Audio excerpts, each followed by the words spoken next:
Yep, I'm ready to go.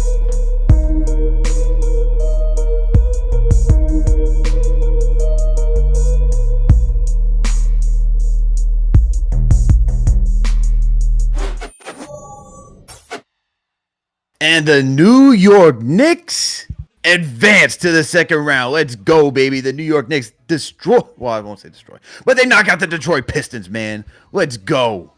Let's go. Let's go, baby. Who they say had the best player in this game, in this series? I sure as hell know it was not Cade Cunningham. It was none other than Jalen Brunson. Let's get into it, people. New York Knicks enter this game after a letdown Game 5 at Madison Square Garden to the Detroit Pistons. And guess what? They're coming into this one trying to end this one out, as they did last year. It seems like history repeats itself, where the New York Knicks are just more comfortable being on the road. They open this game up going to town offensively. All right, Jalen Brunson starting off the first quarter with 15 points, showing that he is putting on a masterclass performance, getting some chip-ins from OG Anunoby and Mikal Bridges as well. But as always, the New York Knicks have to make this a cardiac Nick affair in the second quarter after putting on one of the most brilliant performances in the first. It was an abysmal second quarter, and only would lead us to think, oh man, if they're going to have a bad second quarter, will they come out in the third quarter doing the same thing? But no, they came out in the third, brought this thing back into the balance for themselves. And then, of course, we would have to get the heroics from Jalen Brunson in the fourth quarter. That man was surgical. How about him putting the brakes on Asar Thompson, creating that separation and knocking down the three to win this one? And then you have Cade Cunningham pass it to the Yappa, Malik Beasley in the court. Can't even catch a pass to get a shot off. Knicks win this one, baby. Knicks win 116-113. We need to hear your takes tonight. Hit that thumbs up button for your boys.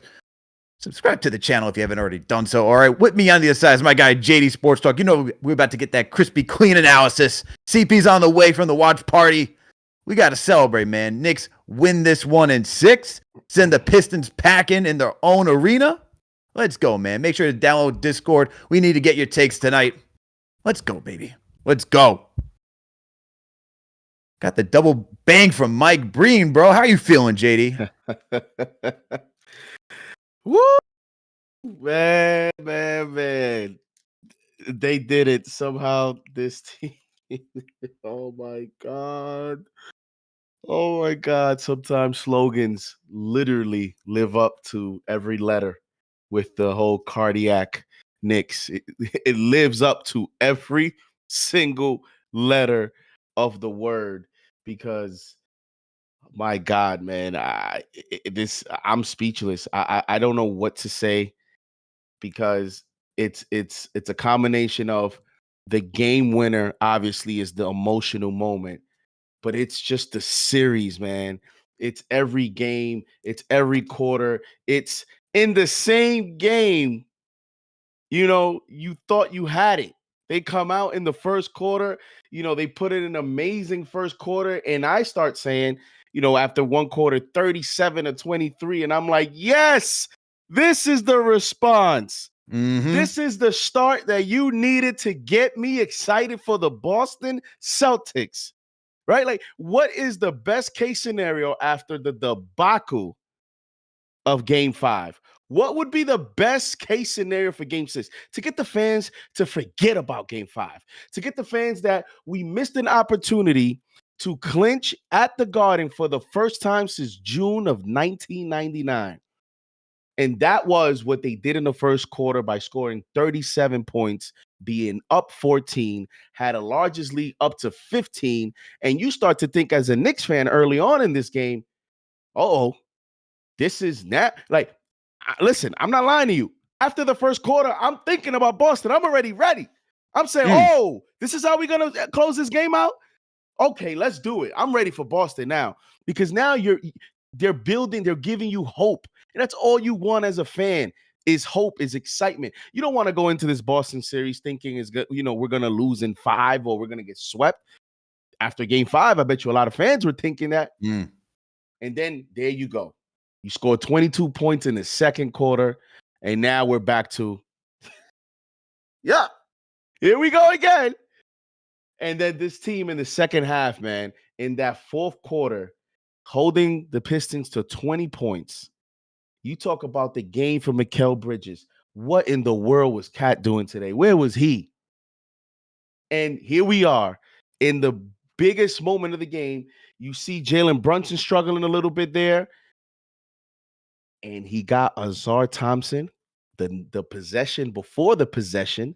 Azar Thompson beat him to the spot. And guess what? In the clutch moment, Azar Thompson used the same technique, but he rode him to the right side. And Jalen Brunson, what he did was, which was different, he went earlier in the shot clock. I understand that there was 4 seconds left after he hit the shot. But guess what?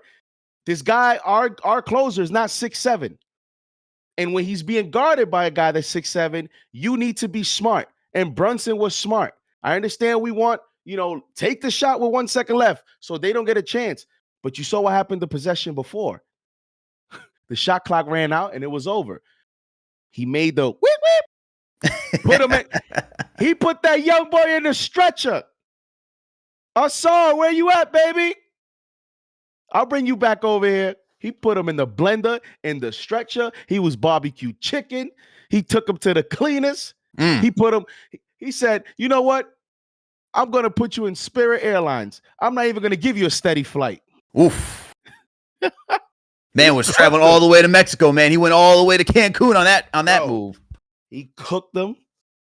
And you know what I love about that play is he gave you a little bit of the He gave you the Air One. He gave a little bit of swag, pizzazz, the maestro, and then hit the 3-pointer from the center court 3, nothing but the bottom of the net. Boy, that boy Malik Beasley, he did all that yapping, right? All that talking. And then you had your moment. All that talking you did. Damn. And you had your moment. And I thought it was a 6'5" Mitchell Robinson.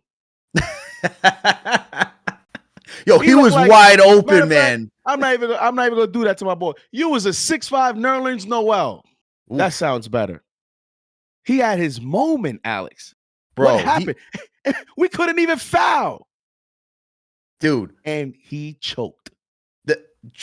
First of all, saying that he choked is an understatement. I mean, that man was wide open. The Knicks do what they do best, which is leaving 3-point shooters wide open. This man was so nervous in the moment, he couldn't even handle the pass.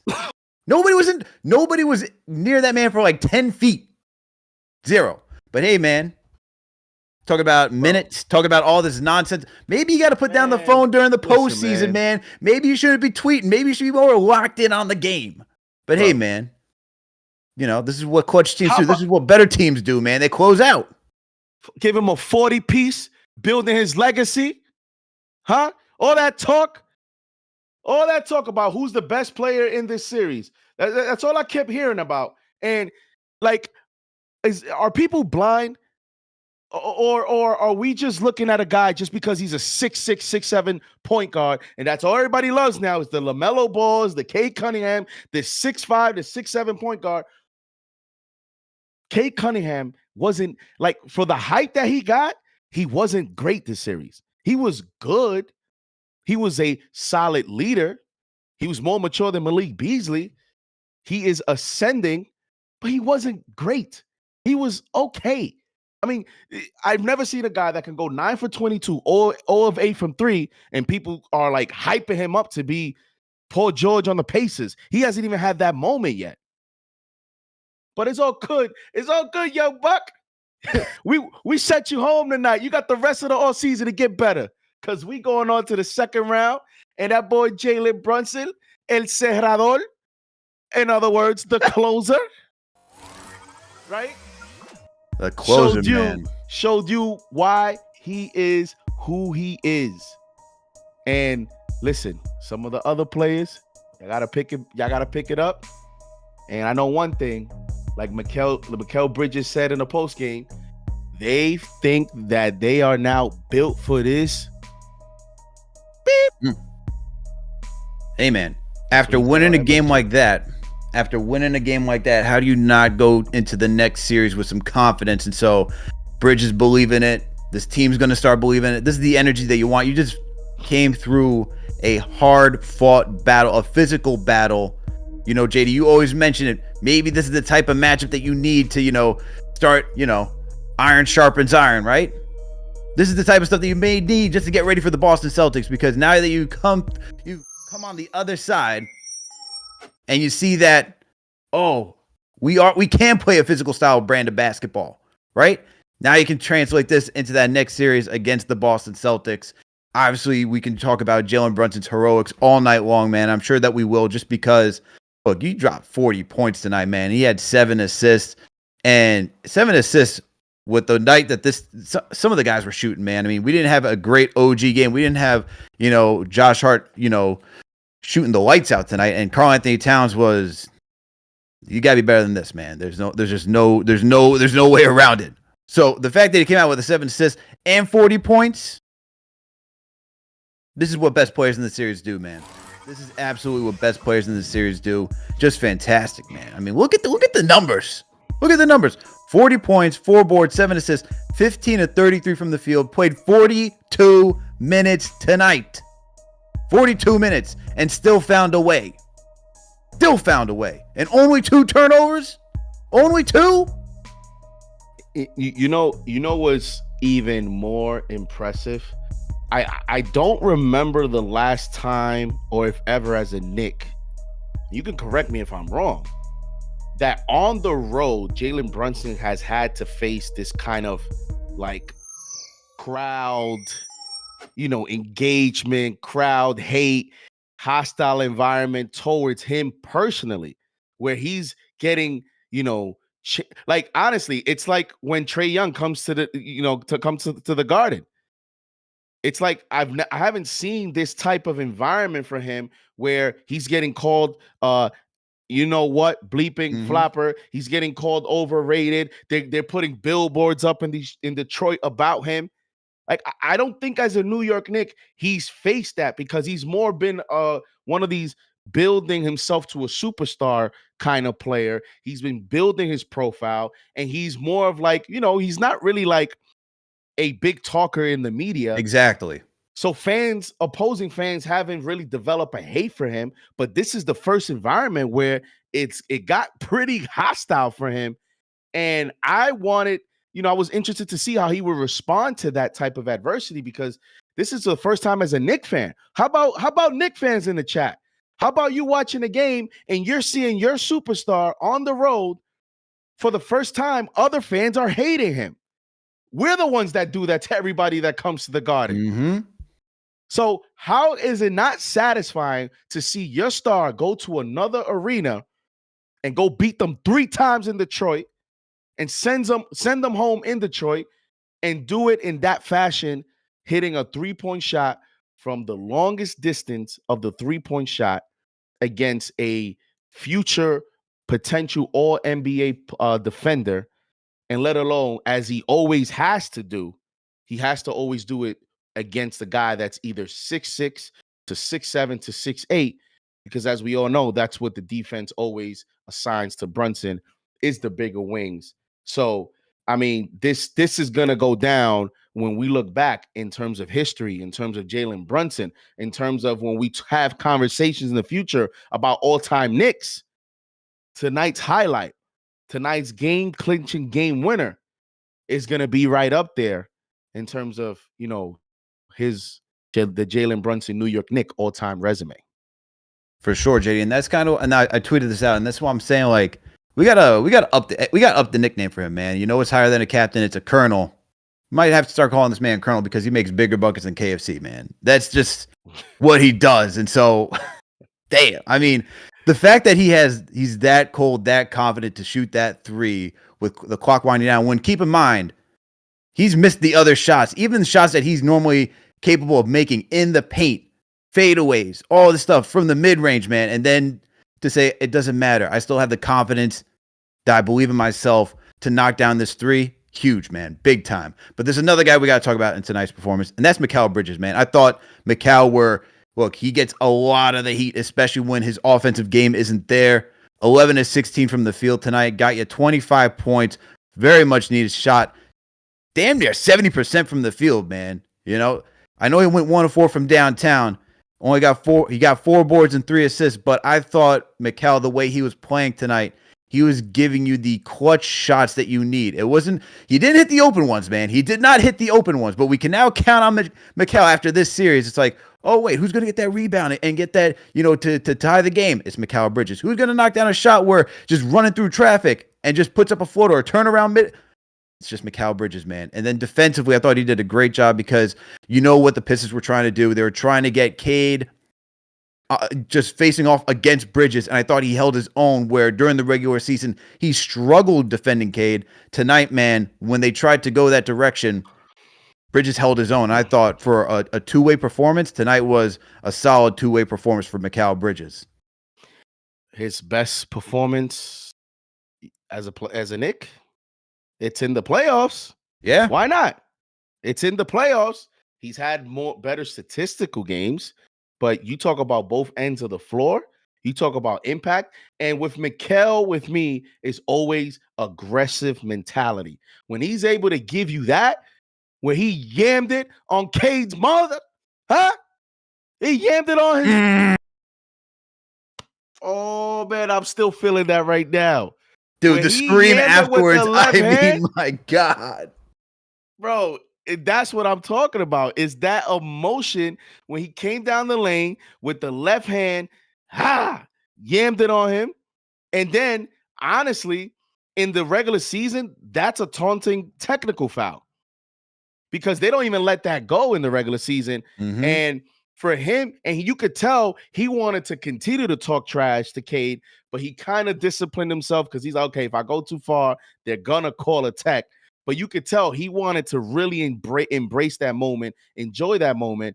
And I had tweeted at that moment, I was like, maybe this is his signature. I hope this is his signature New York Knicks moment, and he can build off this.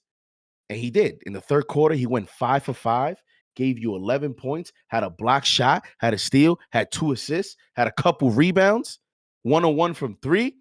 So that third quarter, when you talk about the team being able to regain control of this game before obviously, ending the way it did. Mm-hmm. But in that third quarter, and how about this, Alex?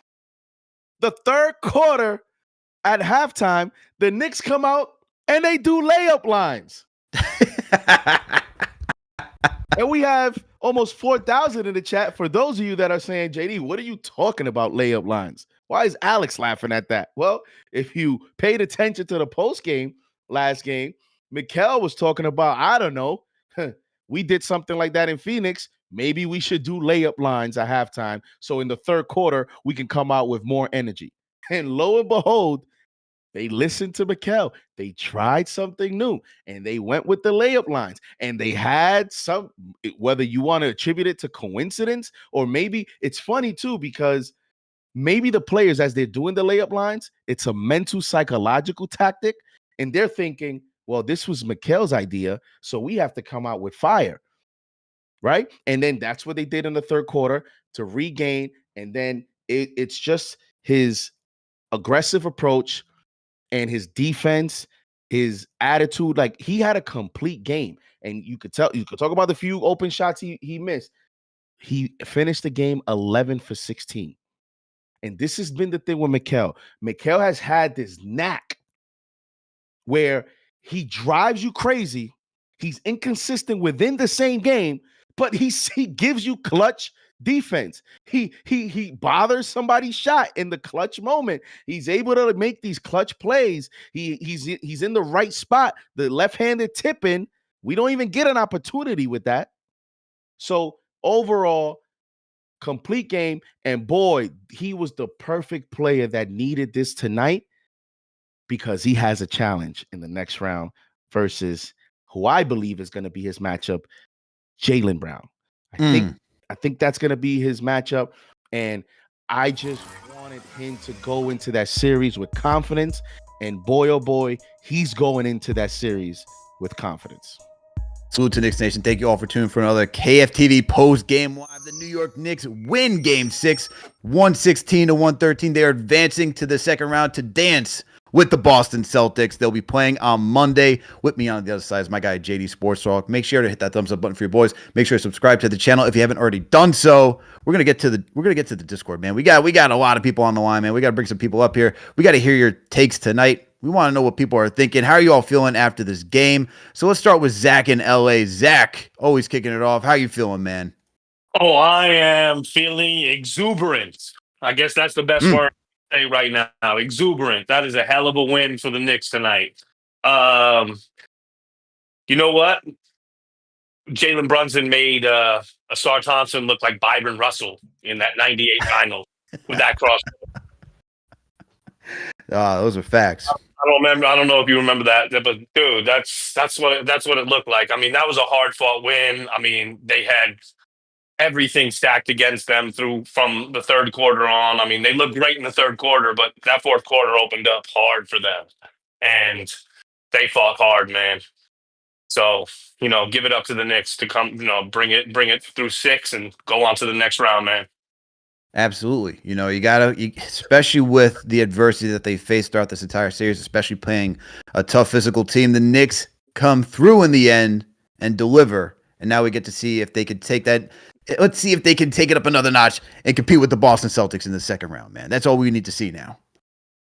I mean, against the Celtics, at least we know one thing, right? They don't have the defensive presence that the Pistons have, right? That's not their game. They're a finesse team. They're going to shoot from the 3-point line. They're going to, outplay you on the perimeter. That's their game. So hopefully we can, kind of switch it up and not feel like, we're having to get punched in our mouth every night. This is more of a finesse series versus like a muscle, mano-y-mano type of series. For sure. But hopefully they take this physicality from this Pistons matchup and use that to the Boston Celtics and use that against the Boston Celtics, who, as you point out, Zach, is not necessarily a physical team. Appreciate the call as always, Zach, man. Appreciate I just want to say one last thing. Tibbs, his substitutions this game, though, were questionable. That's my only issue.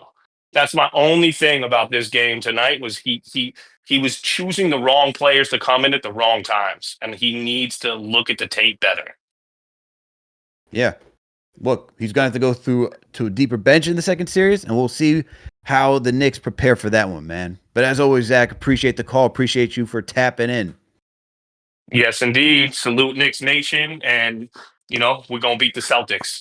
Let's go, man. That's that energy we need, man. We need to believe that we're going to beat the Celtics, man. We need to believe that. Let's go to the next round having that confidence that we'll take down the green and white out there. All right? Let's get to another call, man. Let's get to the Knicks Fix. Knicks Fix, how you feeling, man? Alex, JD, what up? What up?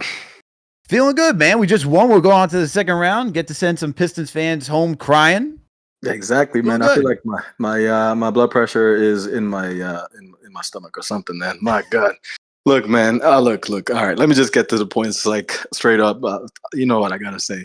I'm not gonna let Tibbs off that easy. The first thing is this: keeping Mitch in the game, letting them hack him. We could have spared Cat some minutes and play Precious instead. Number 2, get off. But we could have set some offensive screens to free up people. Free up Cat. We didn't do none of that. No offensive sets for Mikal or OG in the last quarter. Same thing I said all year, fellas. Whatever, man. It's whatever with Tibbs. But with all that being said, boys. Bronze, brass, or gold, because get this man a goddamn statue, bro. On the last play, he figures out Thompson after Thompson played him physical the entire series and then stripped him right before. Get this man a goddamn statue. Yo, that killer cross, held the gooseneck out there, broke his ankles. Get this man a goddamn statue and give Mikal the 5 picks, man. That tipping was worth it alone. Cat, he gets a pass, whatever. He came up huge for us in 3 and 4. He could have played better, but get this man a damn statue. And last but not least, I want to say this, fellas. I've been waiting all season for this, to say this for our starting 5. The OG, the captain, reincarnation of the black cat. He crossed many bridges and awoke the heart of the sea. Let's go, boys. Let's go. Yeah, ooh, that's tough. That's tough. Shout out to the Knicks Fix for that one, man. Shout out to the Knicks Fix for the bars and coming through with that one, man. And you know who also comes through in the clutch? None other than Morgan and Morgan. So good people out there. Let me tell you a little bit about Morgan and Morgan.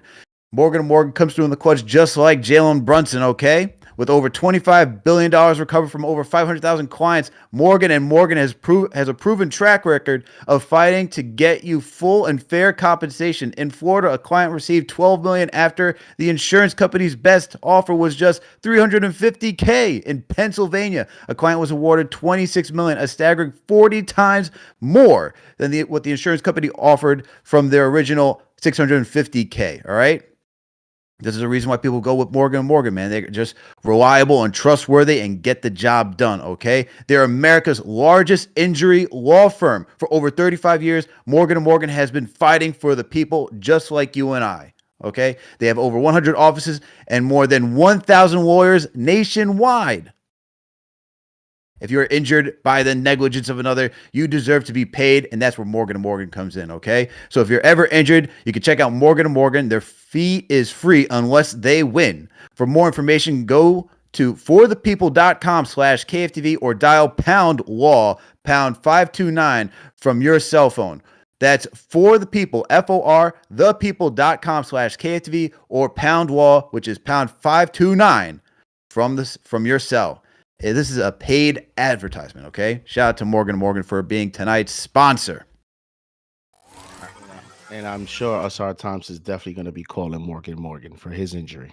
Go get your claim. Go get your money, Asar. Go get your money. I don't know if he wants to do that, man. I don't know, because when they rewind that tape, they're gonna say, that's all on you, man. That's all your fault. You should have been better. You should have been more well trained and prepared for the moment. Doesn't seem like he was, though, man. If I'm in and I see that, bro, you're not coming to the crib. I ain't claiming you. You're not coming to the crib. I'm locking the door. You got enough money. Go get another house. Sheesh. After that, whip. Barbecue chicken. Nah, we not having that. Let's go, man. Baby. Let's go. Tough win, man. Absolute tough win. Love everything about it. Let's get to Pop, man. Pop, you on the line. How are you feeling? Pop going once. Pop going twice. Yo. There he is. What's going on, Pop? What's going on, Alex? JD? I'm here. Had to get it together on the Discord. Yo, lovely game, man. My blood pressure was racing up and down. I'm in here in my cave going crazy. Had to keep it down though. The wife was banging on the ceiling, on the floor. But yeah, man. Listen, all I want to say is this: a few things real quick, because I know it's a lot of people, man. It was a great game. You know what I'm saying? I just want them to put some respect on Jalen Brunson's name, man. Please stop with all this. Who's the best player? Like JD said, we had the best player and we were the best team. It didn't look like it all the time, but that's what it was. All right, put some respect on that right there. I'm tired of all these clowns in the media and all these other people. Oh, the Knicks in trouble. Yeah, okay, whatever. Next round. Now, the main thing that's going to be important for this next round against Boston is that we not to get outplayed. You know what I'm saying? Don't let them blitz us. Stay in the game every game. Do them layup lines if you have to in the third quarter, like Mikal said. You know what I'm saying? Please do that. Do that. Don't get outplayed. That's all I'm saying. Please don't get outplayed. You know what I'm saying? Don't let them outplay it. I feel you, Pop. I feel you. But we gotta go with a little bit more energy than that, man. We just came out of a tough, gritty series. I feel you, man. I know what the Celtics did to the regular season. I'm hyped, dog. I'm hyped. I'm loving it. That three, Asar Thompson is gonna need Morgan and Morgan, because them ankles was shot. You know what I mean? It was a wrap. But let's go, man. Big and better things. We're on to the second round. I'm ready to go, man. I'm off this thing. I got to get up in the morning to hit the grind. I love y'all. Salute, salute, salute. I'm happy. I'm so happy. Appreciate y'all. Appreciate you for tapping in, Pop. Appreciate you. And Yes, yo, sir. JD, we got a lot of super chats, man. We gotta read some super chats because holy cow, man, people are flooding. We got 3,900 people in the chat, close to 4,000. Come on, people, share it with everybody. Let them know that is KFTV post game live. We're for the fans, by the fans. Let the people know, man. Let Knicks Nation know that we're here, out here rooting for the Knicks with you. All right, man. I'm speechless at this point, man. I'm just so excited from this win. It's hype, man. I'm just hyped. I'm also like, I got my son like right behind that door, so I'm trying not to go too crazy and I don't wake him up. But man, it's tough not to be excited, bro. It's tough not to be excited. I want to enjoy the moment, but I'm not lying to you, man. I'm seeing green already. Whew. I'm seeing green already. I don't care what any of y'all in the chat trying to tell me. Until they win 4, I'm gonna still be hyped. Until they win 4, we got a shot. And until they win the first 2 in Boston, we can still win this series. That's a fact. Hey, we're here. This is like what you got to lose, man. Have confidence until they give us a reason not to. Have the confidence. Be hyped. Let's go. We got Brunson. We can steal a game in Boston. Why not? This thing goes 1-1 to the Garden because we are on the road now, ladies and gentlemen, for the first time. We're on the road in the second round, which means game 1 will be. And when is the game 1, Alex? Monday. Look at that. You got some nice fights this weekend, right? That's good, man. Let's all enjoy our weekend. And let's get ready. And well, Monday, you know, a lot of people hate Mondays because the whole psychological, oh, here we go. I surely don't like Mondays. But this is going to be a Monday that I love to wake up to. I can't wait. And so my thing is, let's see. Let's see what happens. Let's see indeed, man. Let's see what happens indeed. And, it's going to be out here. I'm out here in Beantown, so I'm going to have to start looking at these ticket prices, see if they're reasonable. And so I can think there's going to be a lot of Knicks fans in game 1? On a Monday? I don't think so. I don't think on a Monday. I think on a Wednesday, because that's going to be when the second game is. I think there'll be more on a Wednesday than on a Monday. Unless people are going to be taking a long vacation. I don't know. People, if you're coming through to Boston to go watch the Knicks face the Celtics, let me know what your schedule. Let me know what your scheduled plans are. All right, I want to be there in the building with you. All right, let me know. Let me know at me. Okay.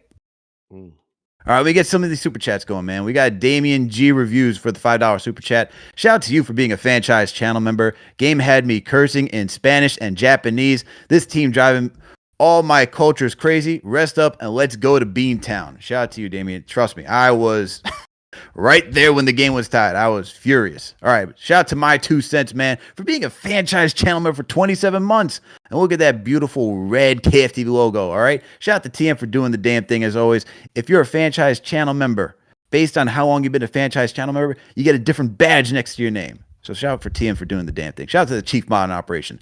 My 2 cents says, fitting that Brunson's game winner earned a double bang in Breen and Clyde's last playoff game together. Captain Clutch and the Nova Knicks delivered. That's sad, man, to even think that this is the last time that MSG is going to be able to air some playoff games. Shout out to Jet Life for the $5 super chat. Shout out to you for being a franchise channel member. Said Pixie Sticks, Fish and Grits, Knicks in 6. Let's go. Mr. Don's hitting that piston pack is hitting. Shout out to you for being a franchise channel member for 24 months, by the way. He put the JD emoji in there with smoking the cigar, man. Shout out to you, Mr. Don's. All right. Nate Lopez, shout out to you for being a franchise channel member. He gifted 5 memberships, man. 5 franchise channel memberships. Shout out to you, Nate Lopez. Appreciate the love. We got Rhaegar in New York City with the $5 super chat. Shout out to you for being a franchise channel member as well. Still do not like Jalen Isoball. Set guys up. Open the floor. We were supposed to win. Not impressive. Man, come on now. It's just how the game unfolded. And we already know what's going to happen in the fourth quarter when it gets into crunch time, 5 minutes to go. It's going to be Jalen Brunson, man. Going to be you, and you want to have your best player have the rock in those moments. It's going to get to ISO basketball. You want to make sure that he's going to get those touches. All right. Look what they tried to do on the Detroit side. They tried to pass the rock. Cade found Malik Beasley in the corner, and what did he do? He fumbled it, man. We've seen that happen before. This is why you let your best players do what they do best. Brunson is a clutch player for a reason. Won clutch player of the year for a reason. Let him rock. Let him do his damn thing. All right, man. What else we got? We got Jet Life again. Oh, but the $5 super chat said this Piston pack some heat, man. We got Augie 2628. Shout out to you for being a franchise channel member with the $10 super chat. He says, "Let's go." All right, man. Let's go. We got Terry Cow 2 for shout out to you for being a franchise channel member with the $2 super chat. Says Thompson looked like Byron Russell, game 6. Cat, shaking my head, man. Not the strongest game for Cat, man. But it is what it is, man. We move on. We move forward. We got Omar Mostafa with the $10 super chat. Shout out to you. Great overall team fight. The Brunson burner. Jet Life again with another $5 super chat. Shout out to you, man. Said against all odds, everybody was doubting everybody. And shout out to Above the Rim for becoming a franchise channel member. Shout out to you, man. Shout out to you for being a mod. We got Robert Beckford with the $5 super chat. The Pistons wanted a bad guy. They got one. Villanova villain. Above the Rim, shout out to you, my man. Gifting 5 franchise channel memberships. Shout out to you. And we got the art man formerly known as ... It doesn't show the full name, but shout out to you for the $10 super chat for being a franchise channel member. He said, Instagram pics, Dixie chicks. I'm too tired to watch Netflix. Knicks in 6. Let's go, man. Let's go. Let's go. All right, man. Let's get back to the call. Let's get back to the calls, man. We got King Matthews on the line. King Matthews, how you feeling? Man, how is y'all feeling? Let's go with y'all first. How is y'all feeling tonight? Feeling great. I mean, went through all the emotions depending on what quarter or what minute it was, but you know, we're on the other side, man. We're here on the other side and enjoying this moment. Looking forward to that Knicks Celtics matchup now. How are you feeling, though? I'm ready for game 1.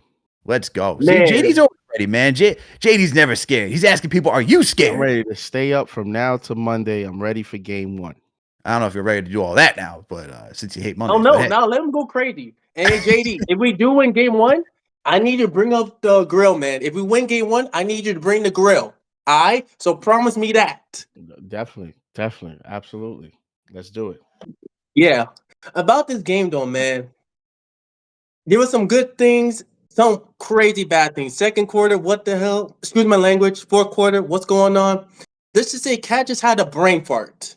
Double, but he had a brain fart. A lot of things Cat done just normally doesn't do, but I know he's going to step up. Mikal Bridges, man, after that dunk, I apologize, man. I was not familiar with your game, a.k.a. Noodles. He dunked on Cade. Of all people, you're dunking on Cade? My respect, man. You got my respect. All right? And it's kind of funny, though. The NBA was due for a Knicks versus Celtics playoff series because the last 2 seasons, even last year, we could have a chance to play against the Celtics. But now, look who we are right now. Even though it's not Eastern Conference Finals, we have a chance to play against the Celtics, man.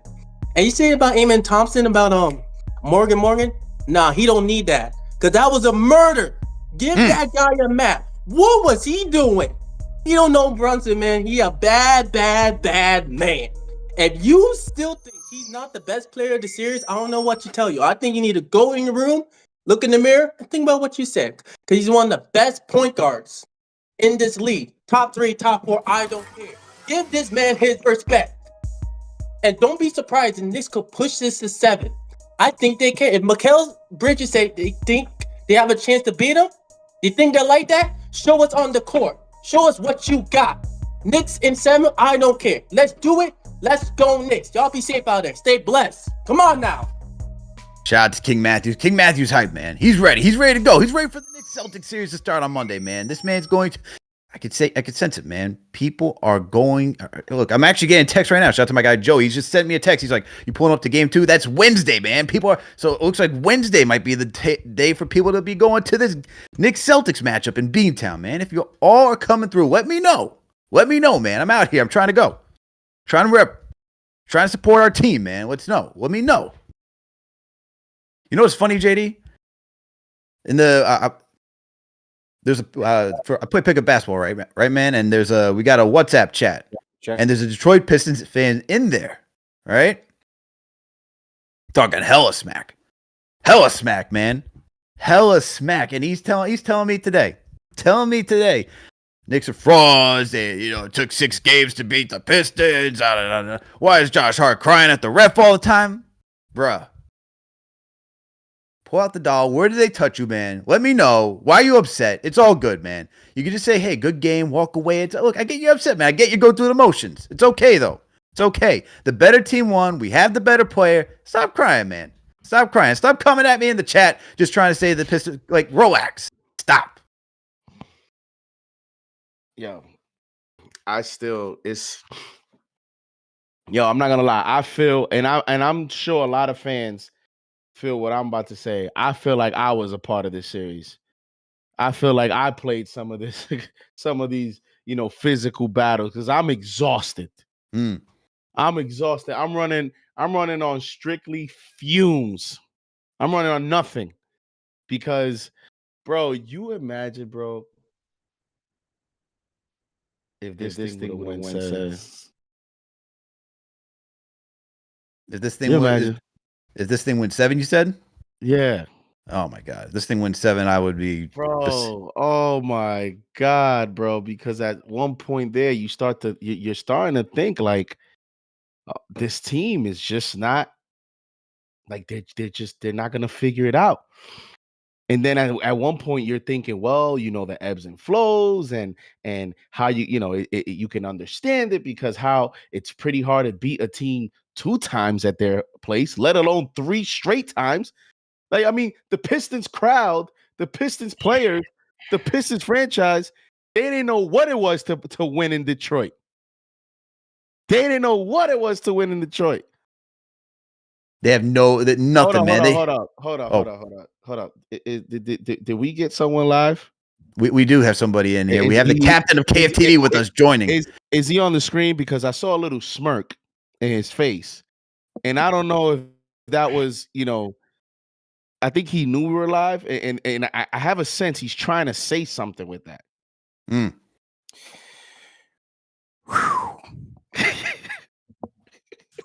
I don't know if he's breathing heavily because he drank too much or if he's ready to, go on his epic monologue. Oh, here we go. Is that you exhausted? Is that a I told you so? Is that a this like we good? You had a few things to say earlier today, or is this relief? I had a lot to say to the nervous Nancys out there, man. Oh my goodness. I mean, it was a parade of crying tears this morning on Nick's Twitter. It was disgusting. It was disgusting. I mean, the tweets were sponsored by Tampax, if you will. However, the Knicks still went out there and had to win the game. Look, it wasn't pretty, but it was gritty. And listen, man, Cap, just like people said, I'm worried about Cap, his ankle. I said, bro, have we not seen the captain's act enough to know that he's going to deliver? Ankle bad and all.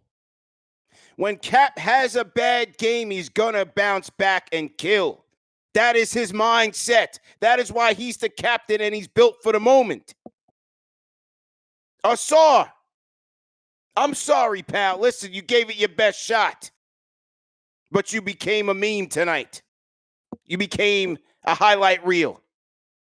It's Captain Clutch time. And yeah, this is where you heard it first. A lot of people, we came up with it. No, you didn't. It came here. Captain Clutch, Jalen Brunson, on the money. Yeah, I don't want to hear no more. I don't want to hear no more about, Detroit.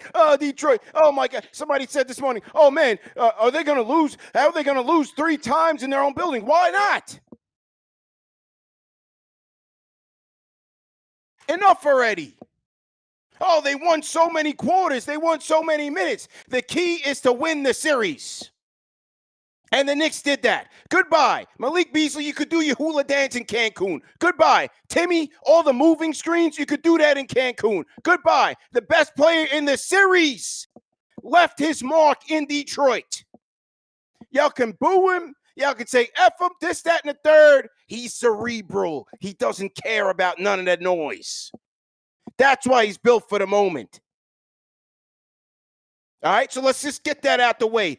4-2. It should have been 4-1, 4-0. Hey, they didn't finish their breakfast. They didn't finish their food. They did it tonight. Cap said enough is enough. It's over with. Now, they almost choked tonight. And, with that being said, with all that being said, they almost choked. And we had the most cardiac of cardiac Nick affairs. I was 40 going into this game. I am now 55. Okay. Probably by tomorrow morning, I will have more gray hairs coming out of my chin. So, look, that is what the Knicks do. No matter what era, no matter what year, no matter who's on the team, they're gonna give you a run for your money. This is why we are fans. Oh my God. Between the between the second quarter to the fourth quarter. Now the third quarter dude was out the window. They won that by leaps and bounds. Hey. They pushed it up one. They pushed it up one to the second quarter. Don't worry. The layup line was beautiful. They won the third quarter 37-24. They were beautiful. Second quarter, what the hell was that? And fourth quarter, they almost choked. You know what I think, guys? I think they said, you know what? We keep coming out flat in the third quarter. Let's move this thing up one, so that way we don't got to worry. We don't got to worry about that in the third. All right, let's take a little break this quarter. Let's move it up, man. Oh my goodness, this was the most cardiac of cardiac Nick affairs all year. Shout out to everybody that was at the watch party. I mean, it was an emotional ride, man. It was absolutely an emotional ride. I mean, the highest of highs, the lowest of lows, and Cap just ends it the way that he did. It was crazy, It's hard to even describe. Like, obviously elated and happy that they got through this and it's over, but like so pissed off that like they almost blew this, man. I'm sure the watch. No, I'm just saying, I'm sure the watch party in the first quarter, because that's what I was saying. The first quarter, after the first quarter, you guys are probably in the watch party, thinking about the Celtics already. Like, okay, this is what they're doing. And the second quarter, you're like, all right, we're going to make it more difficult. In the third quarter, you're like, all right, back to the Celtics.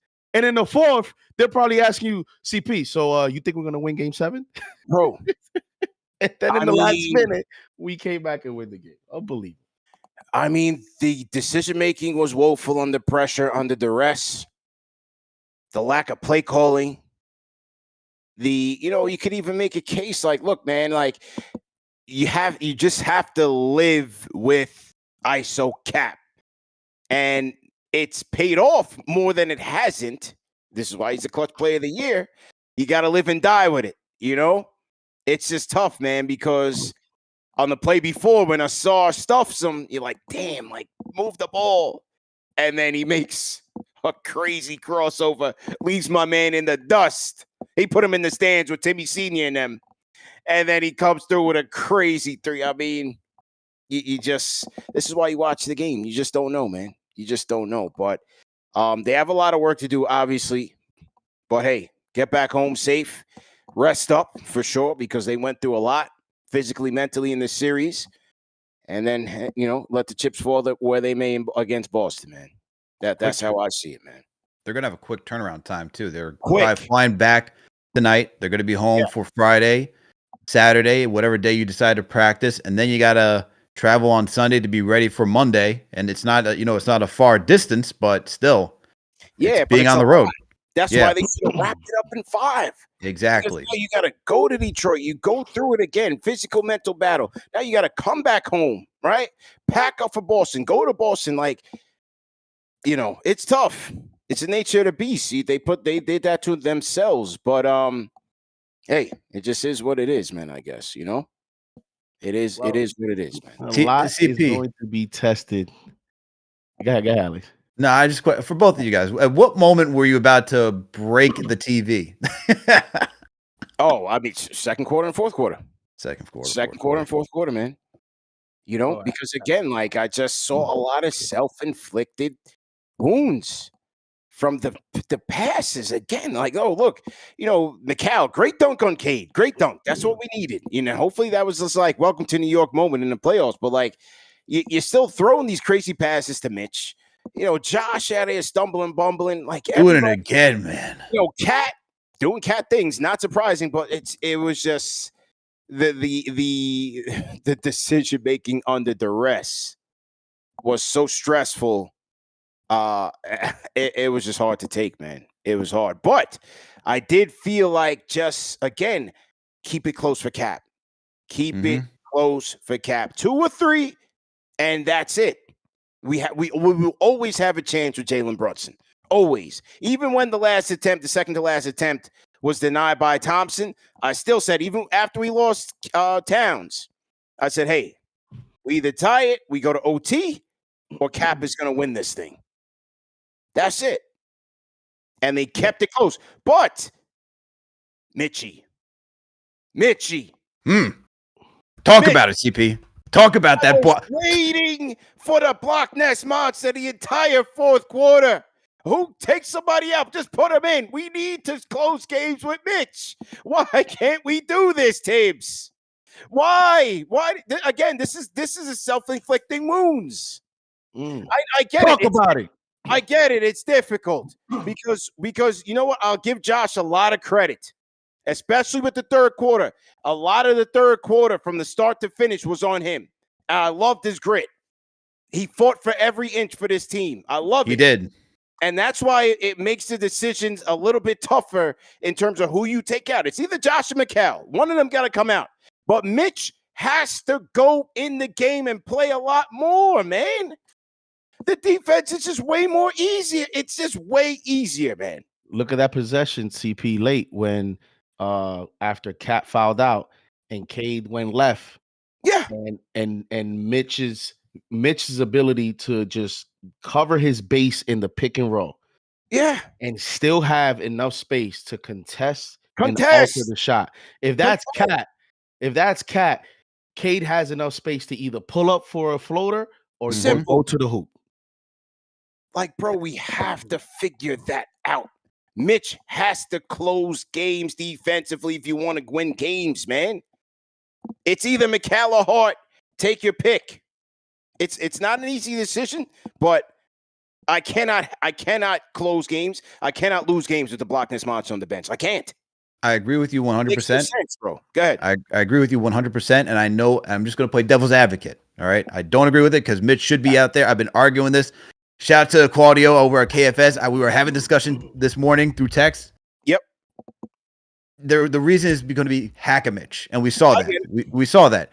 Paul Reed was the guy, but here's my thing. Even though they're deploying Hack-a-Mitch, you only have so many fouls, and you only have so many players that you want to go use that foul. Like, the reason why they use Paul Reed, and even when they use Paul Reed, he got his 5th foul. They're like, yo, if he fouls out, there's no other center behind Duren. So do we really want to do this? So while I get why you try to do that, not everybody's going to do that every single time. But I think the other cure too is stop waiting until we get into the bonus.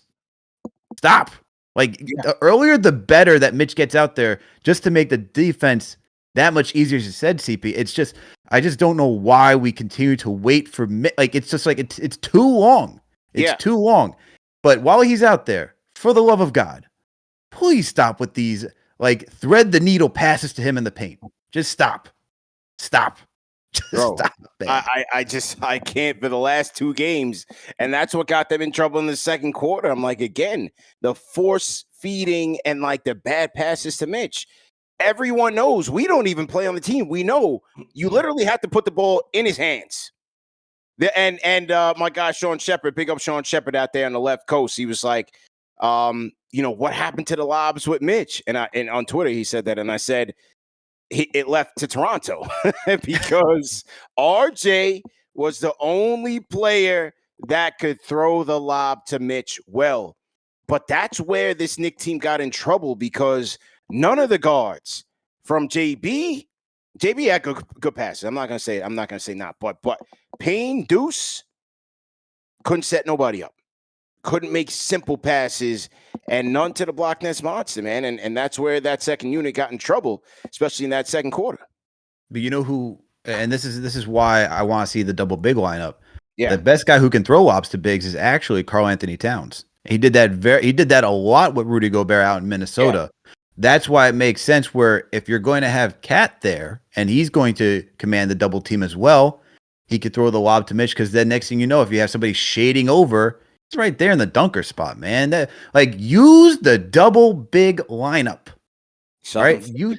It's just too much, man. Absolutely too much. Yeah. So to everybody in the chat, folks, we got 4,600 people in the chat, man. Like, share, and subscribe. If you guys are new here, it got to be a lot of new people, or maybe just a lot of the Detroit fans. They're pissed off. They're here. They are here. They are here. You know, welcome. You know, we are the best of the content creators, Knicks and Detroit. So make yourself at home, but throw a hashtag new in the chat and let us know that you're in here. Okay? We got some Celtics fans in here too, by the way. Oh yeah, they've been waiting for us, man. They definitely been waiting for us, man. Oh, did we get Robin Chad Hurry super chat, fellas? Did we get that? Oh no, we did not get that one yet. $100 super chat from our guy Robin, man. He's out there in Calgary, but he was going to the Detroit games. A $100 super chat says, Captain Clutch, all I see is green. We coming for the C's. All right, shout out to Robin. Salute to Robin, man. Here we go. Oh, JD, this guy El Cid. I got to call out a worst take live on this show. Here's a worst take from El Cid 117. You guys are so full of ish. You all thought the Knicks would lose. Be honest. You be more respectful. CP disappointed in your commentary. JD, you want to tell El Cid?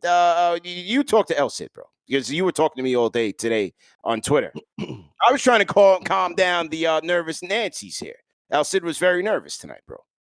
And he said we thought we were gonna lose. Yes, yeah. From 9 o'clock this morning, I told everybody to relax. We good. Oh my God, bro! Listen, man. This is what the fans do. Like, you know, when it is like, and then it's always the thirstness to say you thought this and you that and making a point, and they're like, what are we talking about? What they really want to say is, I hope you were feeling the same way I was feeling. Right, that's what I'm saying. It's like, please, please feel this way. I already got that. I hit a tweet on after they gave up the lead, and I say they were up 15 and they collapsed the lead. And I said, right now, this team is not playoff focused. Get it together. Yeah. And then now that we won, and I'm tweeting, you know, that I'm hyped that we won. I had a fan saying, "Oh, you were complaining earlier, fake fan." I'm like, wait, what? They're all over. So when things are not going well, you want me to say, "Yeah, that's going great. Don't worry about it." Right. We're good. Right. Like, God forbid you give constructive criticism. You can be confident in the middle of the journey, even in your ups and downs. That's and what you can be mad in the middle of the journey. That's what the Knicks told you themselves. Yeah. Even if we would have lost tonight and going into Game 7, I think fans are getting it mixed up. There's been built up frustration because we all believe that they should have not been to this point. Right. And when you see it on the court, and sometimes it could either be two ways. It's either you're not giving the opponent enough credit based on what you're seeing. Maybe they're the ones that are a reason for that. Maybe they're a team that's ready to be the next level, or by evidence of the eye test, by evidence of you watching the game quarter to quarter, by evidence like a couple games this series where the Knicks dominated or they had more in statistical categories than the opponent and still lost the game. By evidence of what you see, your analysis is, bro, a lot of this is self-inflicting. A lot of this that's how I look at it, bro. Bro, we were up 2 times this game. How can you tell me Like, if I feel that we should have been in, how can you criticize that? The evidence tonight, they came out after one, they scored 37 points in the first quarter. Yeah. They're up 15 on the road in the third game in Detroit. Right. Don't you think that it was they were the ones that were supposed to come out with 37 and we were the ones that were supposed to score 23? I mean, the way that game 5 happened, I would think we're the ones that are going to come out from the first quarter and we're going to be, come out tight. We're going to be a little nervous. We're going to be a little bit, disorganized. And yet they answered a lot of the questions tonight. They came out early and out of the timeout, out of halftime, I'm sorry. They came out and out of halftime, they came out and they played well. So they answered in moments, and then you saw it in the clutch. At 3 points of the game, they answered 2 question marks. And so, yes, I feel that the Knicks are a better team. And yes, the Pistons are an ascending team, but I still think in the grand scheme of things, they need more. Don't get fooled by the Pistons. Go check the Orlando Magic. When everybody last year was saying the Orlando Magic now are going to be a top 4, top 3 seed next year. They can't score. And guess what? The same challenges the Pistons are going to face into the offseason. They need more scoring. They need more around Kate Cunningham. This is why building teams in the NBA is so difficult, because now they've gotten to a point where they're not going to have a top 5 pick anymore. That's right. That's the challenges that Orlando's facing is how do we get better now? Our 2 top players we don't want to give up. But then everybody else, they're Cole Anthony, like what you going to get for these players? So I'm appreciating our roster and our talent. And that's why, CP, when you have a Cat and you have a Mikal and you have a Brunson and you have an OG and you have Mitch coming off the bench, like, yes, you feel that you should be better. You feel that you should be more. Yeah. No question about it. Absolutely right, man. Shout out to Lou Boogie, fellas. Team #new. He's also a franchise channel member. Shout out to Lou Boogie, man. 4,500 people in the chat. The chat is going crazy right now. I got to slow it down and catch up. Al, you see any more #news in there? Dylan Hogan, salute to Dylan. He's also a franchise channel member. Pete Horton, salute to Pete. Any more #news, or did we get everybody? Yeah, I think you said you got Lou Boogie. I think you got all of them, man. Yeah. Okay. All right. Salute to everybody in the chat, man. Wow, what a game, man. So much to say. Look, as we speak on the Pistons, give them credit. First off, Jalen Brunson. I thought he was fantastic in that fourth quarter. He did a great job in drawing a lot of contact and keeping the Pistons in that game, slowing the clock down, making his free throws. I thought he was tough, man, and really put the Knicks on their heels. Also, the Pistons' pressure defense.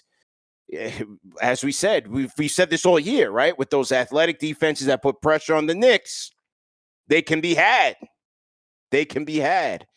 And so that's where the frustration comes in, because it's like the Knicks, even in these extended season games, it's like they still have not been able to overcome. I mean, they have with the heroics of Brunson, but overall, decision-making, play calling, chemistry, transition defense, like that's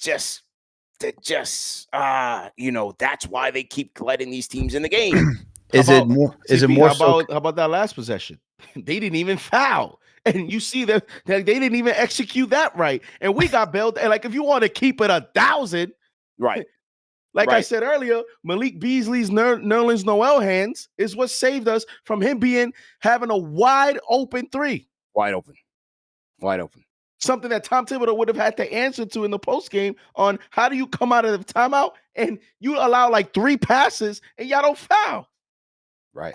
So it's those little details that is what I tell was frustrating this series.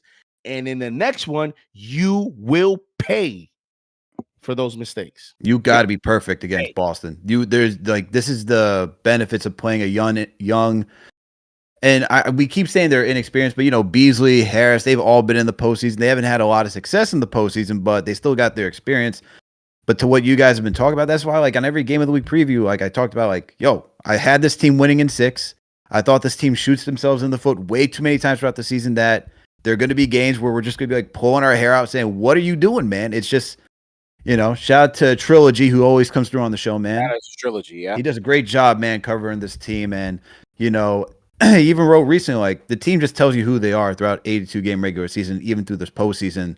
Look, this is a team that can show you the sheer brilliance that they did in that first quarter, but then just have you just upset for defensively. Why are we leaving Malik Beasley wide open? We know he's had a struggle. We know he's been struggling. But what are we going to do defensively to stop the threes and to stop them from just getting into a rhythm? Guys, why are we just not, like, it goes back to even not having Mitch out on the floor. There's just so much with this team. I don't know if it's just because it's year one and everyone's still trying to figure it out. But then I can look at other teams who've all been assembled for year one and they look like they're more put together. I just don't know what it is, man. I don't know what the issue is and whether or not it's just not enough practicing together and getting familiar with where everyone's going to be on the floor. But there's a lot going on, man. And a lot's going to be answered in this series, too. Speaking of a lot going on, that baseline scoop layup by Jalen Brunson was filthy. Nasty. Shout out to Cat, man. Now, you're absolutely right. Hey, a lot to figure out, but hey, we ride. Hey, I'm happy to be here. I'm happy to be here, but we're keeping it real, man. I don't know how we gonna do this next round. Let me tell you, but we gotta figure out a way. Listen, that's it. Cap is the way. Cap is the way. They got to figure out who's stopping Cap. Is it Holiday? Is it Derek White? My man dropped 40 in the elimination game. They said he wasn't the best player in the series. Right? Daniel, go to the 3-box. Right? What do the mainstream guys say? Cade Cunningham is the best player in the series. Why? Wait. How they said it? Cade Cunningham. No, I'm doing my Wilbon impression. Cade Cunningham is the best player in the series after 2 games. This is a seasoned journalist after 2 games, right? Who was the other guy? Chris Canty. That's our guy. New York bred. JD. That's our guy. Giant. That's my guy. Alahan checked him. But you see, the problem with the mainstream is that they go into the pre-show at 5:00 in the morning and say, "I'm going to say this. You're going to say this." And then they just go on screen and start babbling. The guy who averaged 30 points per game in the playoffs last year, the guy who is the reigning clutch player of the year, finished top 5 in clutch since he's been on the Knicks. The disrespect continues. Oh, he's fit. Now the new narrative is he's foul hunting. He's a free throw merchant. Nah, he's just a killer. He's just a killer. The baseline move on Schroeder was by a man who would not be denied. He didn't want to let his team down. Like, the angle looked pretty good there, CP, by the way. The balance, that angle looked pretty good. The angle was insane. Insane. We cannot take for granted what we have here in New York. Yes, the offense has to be more diversified. Yes, he pounds the ball too much. I get it. Sometimes it could be Melo error. Sometimes it could be Randall error. I get the frustration. I'm frustrated with it as well. But then when he does things like this, it's like, bro. Under the brightest lights. Under the biggest moments. Biggest moments. Al. 3 years in a row. And they still think it's a fluke. To the point where they want to anoint the next guy who didn't even get to the stage yet, who hasn't even shown himself to the stage yet. These people on the mainstream should be embarrassed. Because there's no logic in the take. That's why they come here. 5,000 people in the chat. Big up to everybody in the chat, man. Hit that thumbs up button for you boys. Like, share, and subscribe. All right, Al, who we got on the phones, man? Who you want to get to, man? Oh, man. First of all, there's a lot of people on the line. A lot of people. Okay, let's get to it. All right, let's get to STG Nick, man. He's always ready to go. Yeah, STG Nick. Let's get to him. Oh, my God. That was an incredible game.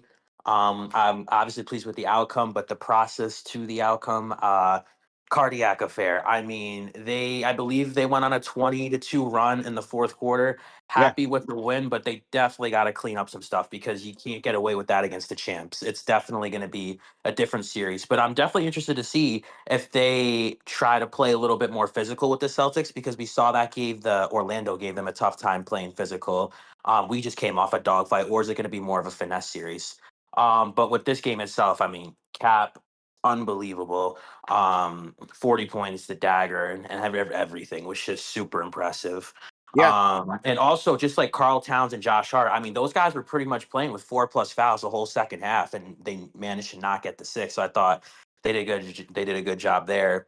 So super impressed. I know we got a lot of callers. And then Alex, you asked earlier about who's going up there. I'll be up there for 1 and 2. I'm gonna head up there Monday. wow. So if you're gonna be there, STG. let me know. Let's go. Let's go. Well, Let's get it. I mean, look, it's a day. They're the champs. It's a deep, dangerous team. But the dog on Tatum is going to tell the story. Who's going to be the officiating crew on what games? How physical can he get with him? And how are the Knicks going to respond? Obviously, they're up against it. And it's going to take more than the 5 guys, because right now the bench is brutal. Brutal. Okay? Me and George, shout out to George into the Knicks first. We talked about this, man. Like, who is going to step up? Cam had his moment in the sun, game 1. Okay, 14 points. Now, it's not generating any offense as a backup point guard. Every time he comes in, he makes this point. Like, every time he comes in, as soon as he comes in, he gives up a foul. And, like, he's not scoring.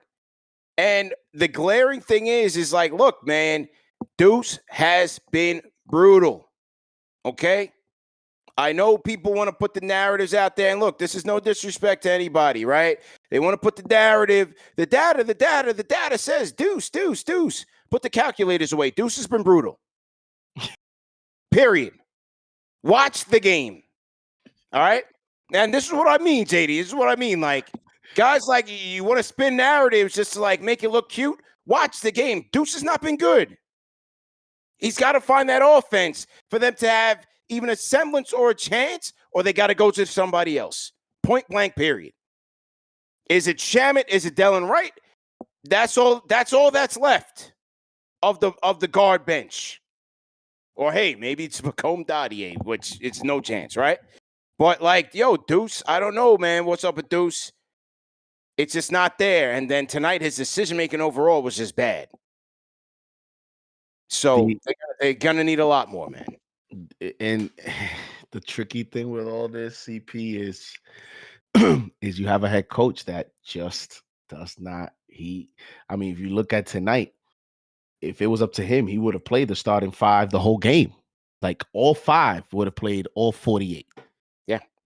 Like, Campaign got a chance. He was 1 of 3, had a steal, but he only played 6 minutes. And I firmly believe that the way that you surprise the Celtics team is by either trusting the bench a little bit more or expanding the bench and giving different players a shot. And I'm not going further down to the rookies. I'm saying, like, Shamet here, if you don't want to go Payne because you want to have bigger size against this kind of taller Celtics team in terms of the perimeter. Yeah. Where, Holiday 6'4.5" and Derek White is 6'5". Maybe a Delon Wright over Payne one night. Like, you just got to be a little creative. And then if Deuce, and the one thing you have, Deuce has played well against the Celtics. If Deuce, let's say game 1, has a good start, then I think you got to stick with him. Yeah. And that's my concerns with the head coaches. It's like, they're serious concerns now. But if Mitch, as we've been talking about Mitch, and we don't see it, right? Like, Mitch has been our best bench player, but we haven't seen an increase in minutes. It's still been inconsistent. If Deuce, for example, gives you a nice first half, I would like to get him up into the 20s and not stick to the whole 10 to 12 minutes because listen, the rotation is shrinking right now. It's barely 8, barely 8. Yeah. And if it was up to Tibbs, it would be 6 right now. Yeah. And I just don't think against the Celtics that's going to be a recipe to win. I hear you. Deuce is our best shot, man. Like, we have to stick with him. Yep. But, like, I'm ready right now, Al, to just, like, yo, sham it. Give me something. Like let me see what's going on, man. You have to. I don't, like, is it the injury? Now it's the decision-making, not just the shots that aren't good. You know, but I'm still going to go to him first. But, man, like, if I got to go to Shaman or somebody else, we got to find out because we need threes. You got to match threes in this series. Especially with the Celtics, you got to be able to match threes. Especially with the Celtics. And look, this is not just it's not just a serious thing. Deuce has played only 4 games less than what he did last year. And his career shooting numbers are down from last. He shot 42%, 45% from the field. He's down to 41% this season. He was shooting 41% from 3 on 4 attempts per game. He took 5 attempts from 3 this season. He's shooting 37%. Not bad during the this is what he did during the regular season, right? But it's just, if you want to go by the true number, the true percentage, the effective field goal percentage, it's down from 57% down to 51%. So over the course of the season, Deuce has just not been that great. Now, we know that he's been battling being in and out of the lineup due to injury. We saw that even going before the postseason. I would still say you got to rely on him, as you're saying, CP. And I think the thing is, too, is that he just does not mesh well with Campaign. I think that, like, we just got to call a spade, man. Campaign goes out there. He's not looking to set people up. He's looking for his own shot. He plays more as a 2 guard than he does as a point guard. And I think if you're going to have somebody next to Deuce, they have to be somebody that can set him up. And if it's not going to be Cam, this is where I'm like, this is why I said, get DeLon Wright out there. At least he will move the rock and not command as much as that offense with the second unit. And maybe that would help Deuce. And even just when you stagger these lineups with Deuce next to Brunson, Brunson's a guy that, you know, can find his teammates. So I think that will help Deuce. But the only thing is that when you have somebody like Tibbs who leaves a guy out there for maybe too long and not managing it right, you can lose. The guy can lose confidence. And I'm not sure. I don't know if McBride is there yet or not where he's lost confidence. But we need to figure out a way to get him back into the groove, man, because he's certainly going to be needed, especially when you think about Peyton Pritchard in the next series. Exactly. You got the match shot to shot with him too. Exactly. That's where things are going to get tricky, man. They've got to find some consistent firepower off the bench, man. So we'll see. Hopefully, maybe a couple days off, new scenery, change of mindset. We need Deuce. To me, I'm the most confident in him. But hey, if it's a continuation, I'll go Shamit next because Payne is just a flip of a coin. It's really, Shamit is a guy who, if Tibbs will run a pin down or something, get him out in transition, you got to let it fly, man. They have no choice but to. Why not expand and add Shamit to the mix instead of it being a replacement of, like that could also be an option.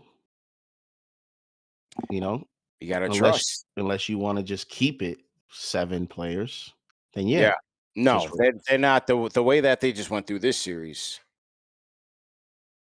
Like, I don't even know how game 1 is going to look, bro. Real talk. Bro, but that's what I'm saying, bro. It's just too much firepower. Get to the Garden, 3 days rest. It's too much firepower, bro. Like you gotta either hope that Deuce figures it out so you can increase his minutes, or you might have to expand the rotation one more guy and add that next guy to the mix and see if that helps. It's Shamit. And then the next guy in line is Shamit. Do you think Precious should get any minutes? Precious against Celtics? No. It'd be tough. Did we see him how he looked? Do you see how the Celtics played him the last time we played the Celtics? Yeah, it'd be tough. They literally were feet away. Yeah. I think it's Shamit for me, man, because it's like with Wright, he makes good decisions, but he's not a high volume shooter. You gotta get him. You gotta feed him open. With Shamet, as soon as he gets it, wherever he's at, he's letting it fly, and that's what you need. You got to try to see if he can get hot. Couple threes, boom, boom, boom. Okay, force him to call timeout, rethink some things, just like the last game that they played in Boston, right? When that second unit came in and they played fast, they played with pace, and Shamet was getting it going for them. That's the type of activity that you need against Boston, man, because look, just like the Knicks saw with Detroit, you make the mistakes, they're going to make you pay for it. But with Detroit, they have a lot of erratic three-point shooters like Timmy and Beasley and them. And, but with Boston, all 5 guys on the court can get you a quality 3 in transition off of a bad turnover or a rebound. So, really 8, man. Closing. Yeah. Right. I'm just saying all 5 guys on the court. I know. But if you put Prayton and Hauser for sure, and Horford, that's what I'm saying, man. Everyone can shoot threes. It's just you got to be on. This is going to be the biggest test for this defense. Like we left guys wide open for 3, man. And we could take those gambles with Timmy, with Beasley. Beasley, right? They are who they are. That's who they are. You cannot take that gamble, man. Nah, you're out of there. Yeah, not take that gamble. The head coach is gonna have to have the series of his lifetime, and then I think one of the 2 critical decisions that he's gonna have to make is, and he may not make this decision until they're down 0-1, or he may still, because you're starting game 1, you want to see how things go. Is number 1, with Cat and Brunson on the floor, how are you gonna play defensively? What is the actual scheme you're gonna play? Because we've seen too many times, especially in late game situations, where Jason Tatum is going to get the ball and Jason Tatum is going to put Brunson or Cat, one of those 2, they're going to hunt them down and they're going to put them in the pick and roll, and they're going to challenge whoever misses the rotation. Yeah. And that's going to be the problem with having Cat at the 5 and Brunson at the 1 to close out games, if that's how you want to close out games. This is where you're either going to have to switch everything and live with Cat in isolations versus Jalen Brown or Tatum, which wasn't actually so bad when they did that, or you're going to have to make the adjustment of bringing in Mitch, and someone's going to have to take a seat to go bigger and go Horford, KP versus Mitch, Towns, like try to mix it up and see how that goes. Like there's not that many more adjustments you can make against this Celtics roster. It's only going to be 2 or 3, and you go with that. And see, the thing is, Al, Tatum ain't Cade, and Tatum is, and that's no respect to Cade, but Tatum is he's on a superstar aura right now, like Kobe was, like the greats, like where it's like even the best defense he can beat one-on-one. Mm-hmm. So that's the thing where it's like Tatum, even with OG being his best, you don't even got to draw the mismatch. Tatum can still find that aura, get to his spots, and give you better offense. It's a different type of situation that they're dealing with now, where, give credit to Kate, though. I thought, him, when he got inside on the Knicks, when he got into that mid-range to that, like, that 10 to 15 range, man, even the tougher defense, he was able to rise up over OG or Mikal, a lot of the Knicks. He was able to score in that range. He was good tonight in that. For sure. K was playing. Look, we say that he's not the best player in the series. He's a rising player. He's a really good player. And shout out to Fred Katz, you had when you had the Knicks beat on, man. And he said, is Cade about to have his coming out party where it's like, oh my God, this guy has great superstar potential, or this is a really good run for a good guy who's ascending? And it's the latter. He's a really good player who's ascending right now that we saw. But as to your point, going against Tatum, the one thing I will say is that OG has had Tatum's number in the past. You look at the numbers, he really guards Tatum very well and causes him to be frustrated in matchups. And that's the thing about a 7-game series, that you're going to have multiple opportunities. It's not going to be easy every single night. And who's going to last the longest, right? Who's going to be the last man standing? And so Tatum may get his game 1. He may not have a game 2. And that's what's so great about OG. And I think if you watch this series and watch how good Cade was, like Cade was really good, like not Tatum good, but really good, and OG was just clamping. Like he OG, was, OG was you know, phenomenal this series. yeah. And the thing is that Cade's a strong guy. Like he's still getting older. He still has, many more years to add more muscle and add to his game. But He's strong. watching how OG was playing this series, it gives me more confidence that he's going to be ready for Tatum the next round. It's everybody else, man. And you got the thing is this, and when I say everybody else, when you look at Cade, it's just Cade out there. We just got to slow down Cade. It's not just Cade this matchup. No. And that's where it just gets a little bit more difficult because it's not like, okay, OG's fine. We can go blitz Cade and then just get the ball out of his hand. If you do that against the Celtics, there's Jalen Brown on the other side. There's Derek White. There's Drew Holiday. Derek White. There's just a lot of options. And so this is where the Knicks really have to like clamp up defensively and be out there. And it's a tough series even for Mitch because against stretch fives, but I'm willing to take that gamble this series. You just need somebody to just do something well, and if it's going to protect the paint, what Tom Thibodeau does, you need Mitchell Robinson out there. I'm rocking with Mitchie. He's in the second round healthy. Let's go, man. Block Nest Monster. It's our time. Let's go. Yo, I've been telling y'all this whole time, man. Get Mitchie in the game. Get him in the game. Game 5, he was on the point. What do you have? 8 offensive rebounds. He had a signature defensive stop on Cade and to get Captain Clutch to go ahead bucket. Mitchie has to close, Tibbs. He's got to close. I'm telling you right now. Go ahead.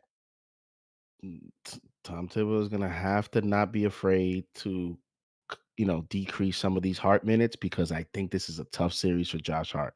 It's been a tough matchup for Josh Hart because of the Al Horford, Kristaps Porzingis rim protection, where Josh Hart doesn't even look to attack the rim like he does against other teams because of the fact that of the height, length, and shot. Because it's not like a Jackson Hayes who's not a shot blocker, but he has height. We're talking about guys that have height, can defend, are disciplined defenders, are rim protectors, and in KP's case is a shot blocker. Like that is a deadly combination versus a 6'4" guy who has had trouble against the Celtics. And the way he's going to make his impact is going to be physical play and hitting open shots. That's it. Yeah. Like it sounds simple, but for him, it is that simple. It's the way he's going to make his mark on this series is being physical. I'm not even saying get 30 rebounds, 15 rebounds. It's you have to do what the Pistons tried to do to us.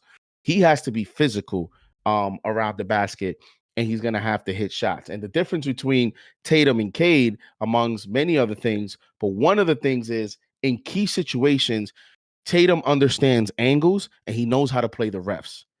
And so Cade is still learning that in terms of his drives, where Jason Tatum does a lot of spin moves. And if you see a lot of times, he does a little bit of what Brunson does, where he brings his arms all the way down low and he comes up like that with both hands, knowing that you're gonna slap at his wrist, and he gets a lot of those fouls. The other thing that makes Jason Tatum so hard to defend, he has a Rasheed Wallace-like release, whereas at the highest point, so when he hits you with a jab and he hits you with that step back stutter step, it's like his release is so high that sometimes the contest doesn't bother him at all. Whereas guys that bring in more 3/4, OG's length can alter that shot, can affect it enough. Tatum is just his mechanics, although he has a little hitch to his shot, but in terms of the vision, it doesn't affect him. And that's what makes him hard to defend. You see it many times. You saw when Mikal was with him and he contested it and it did nothing to him. That's why to me, OG, being that OG's more physical, OG is a guy that gives him a little bit more trouble to get to certain spots than Mikal does. And that's why to me, Mikal has to be the matchup on Jalen Brown. OG has to be the matchup on Tatum. And Brunson, you're probably putting him on a Drew Holiday or a Derek White. And if I'm the Knicks, I'm even thinking about putting Karl-Anthony Towns on Drew Holiday and just doing something very, very weird just to throw the Celtics off. Yeah. So then where does Josh Hart go? I'm just curious on that one. I wouldn't mind Josh Hart playing KP. Okay. KP. Like I don't care. And what they're gonna do is they're gonna throw it to KP a few times. Let him score 2-pointers a few times. I'll take it. Let them do that. Let them do that. Mm. If you're disciplined, KP still has trouble getting to certain spots when you're physical. It's when you're not disciplined that he gets fouled. He's go to the free throw line. He's hitting 2 free throws. Josh Hart can do to KP what Drew Holiday does to Towns and what he did to Julius. You know what I mean? At the end of the day, there's no Nick that could get a hand up high enough to get to either disrupt KP shooting the threes, shooting the pop out threes. So shit, you might as well throw Josh. Bro, I'm telling you, I'm not about to let this team go around the court just shooting threes because we don't want to try something different that I guarantee you Joe Mazzulla is going to do. Because Joe Mazzulla, he did it against the Magic. Paulo Banchero made them pay, but there was method to the madness. He put Drew Holiday on Paulo. He's definitely going to put Drew Holiday on Karl Anthony Towns. 100%. So let's do the same against them. And I think to your point, JD, even if you put Hart on KP, it's just you're asking them, right? It's like asking to do the easy thing, so that way he's not going to do the thing that kills you the most. So I like that idea. Salute to everybody in the chat. Once again, hit that thumbs up button for you boys. Fellas, let's salute American Ron. $50 super chat. He says, watching from Baghdad, Iraq, 3 a.m. Shout out to American Ron. He says, Bridges and OG came up big. Wingstop over State Glaze Cunningham any day. Brunson proving these crybabies wrong. Shout out to American Ron. I'm not sure if he's, out there serving, but if you are, man, we appreciate your service. Be safe out there, American Ron, and we definitely appreciate you tapping in with the number one show for the fans, by the fans. American Ron, fellas, checking in from Baghdad, Iraq. So definitely appreciate the support, and shout out to everybody in the chat, man. 4,000 people in the chat. Like, share, and subscribe. Throw this show in your group chats, wherever you have one, whether it's in WhatsApp or it's Facebook or Instagram. Everybody's got a group chat going on somewhere. Share this link right now in your group chat. Let them know the number one show for the fans, by the fans, is on and popping. No matter if you're a Knicks fan, Detroit fan, Celtics fan.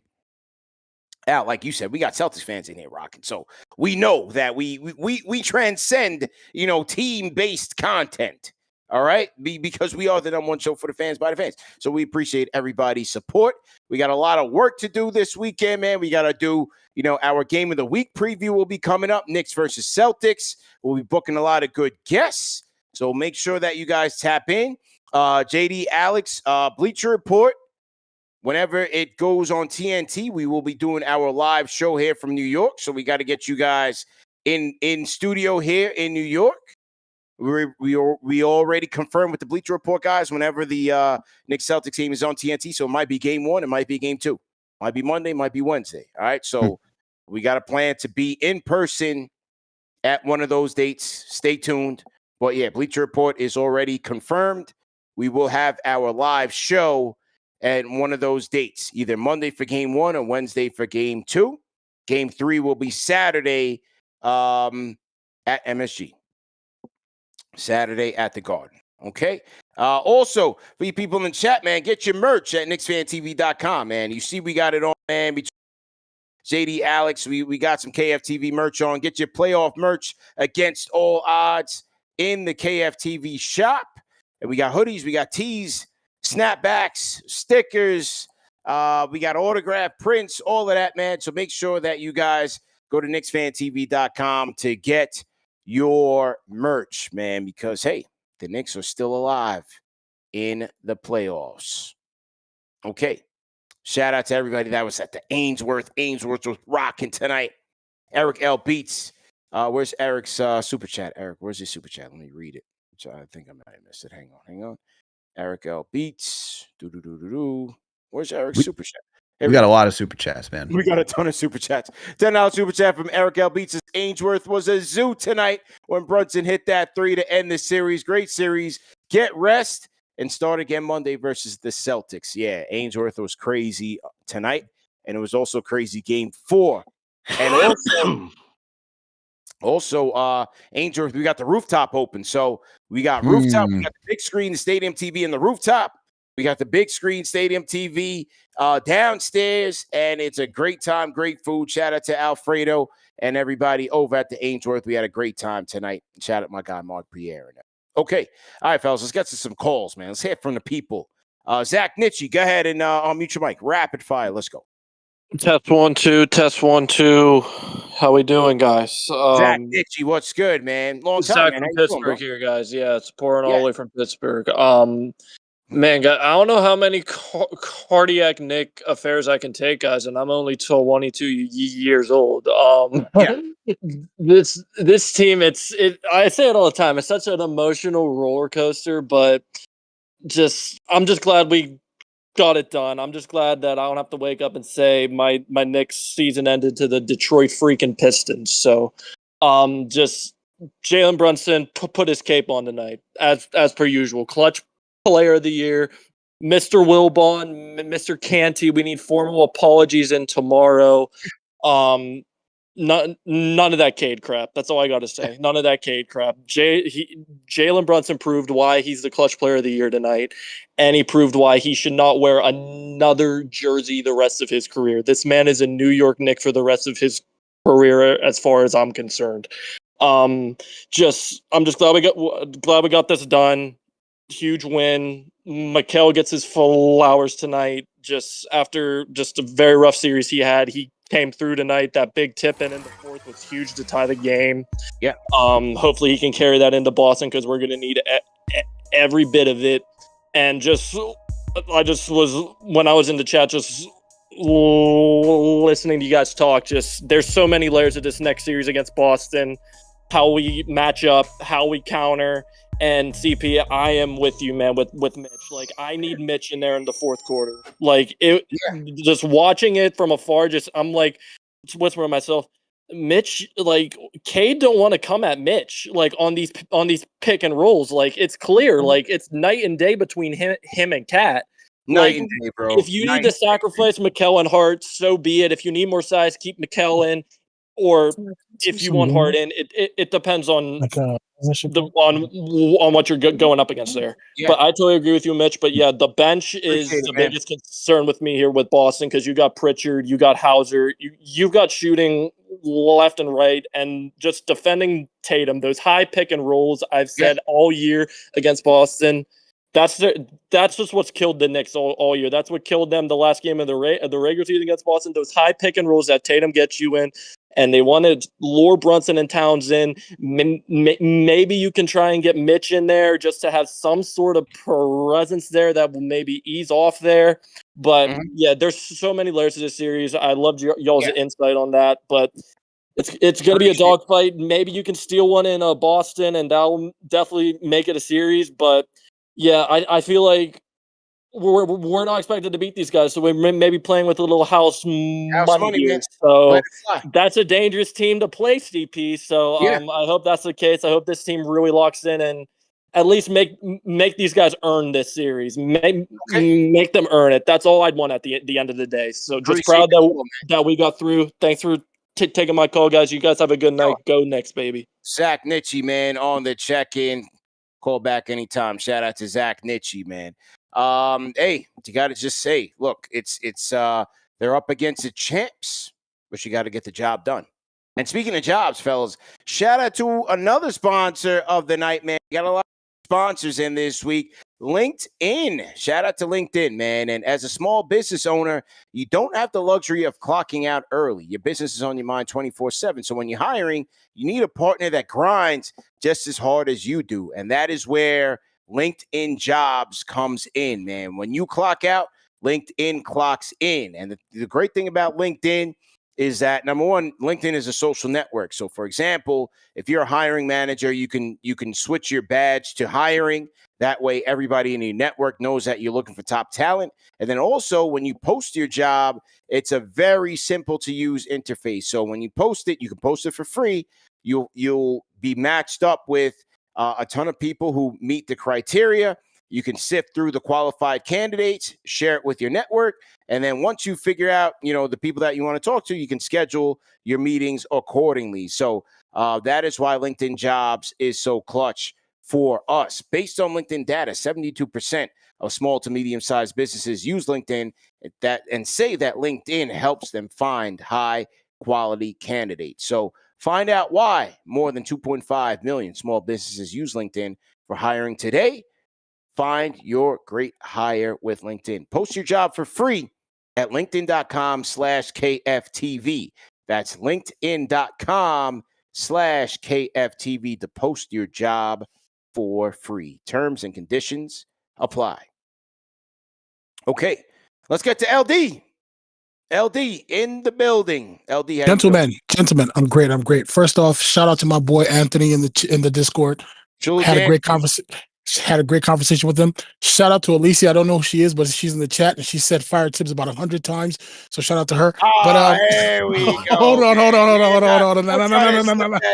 try to slip that in. Nah. I'm in my backyard right now. I just smoked my most expensive cigar. I'm on cloud nine. I'm happy that we're done with this series, right? I do want to say this. I love the conversations y'all been having this evening. I'm gonna keep it quick. CP, I appreciate you for being honest about what you saw today.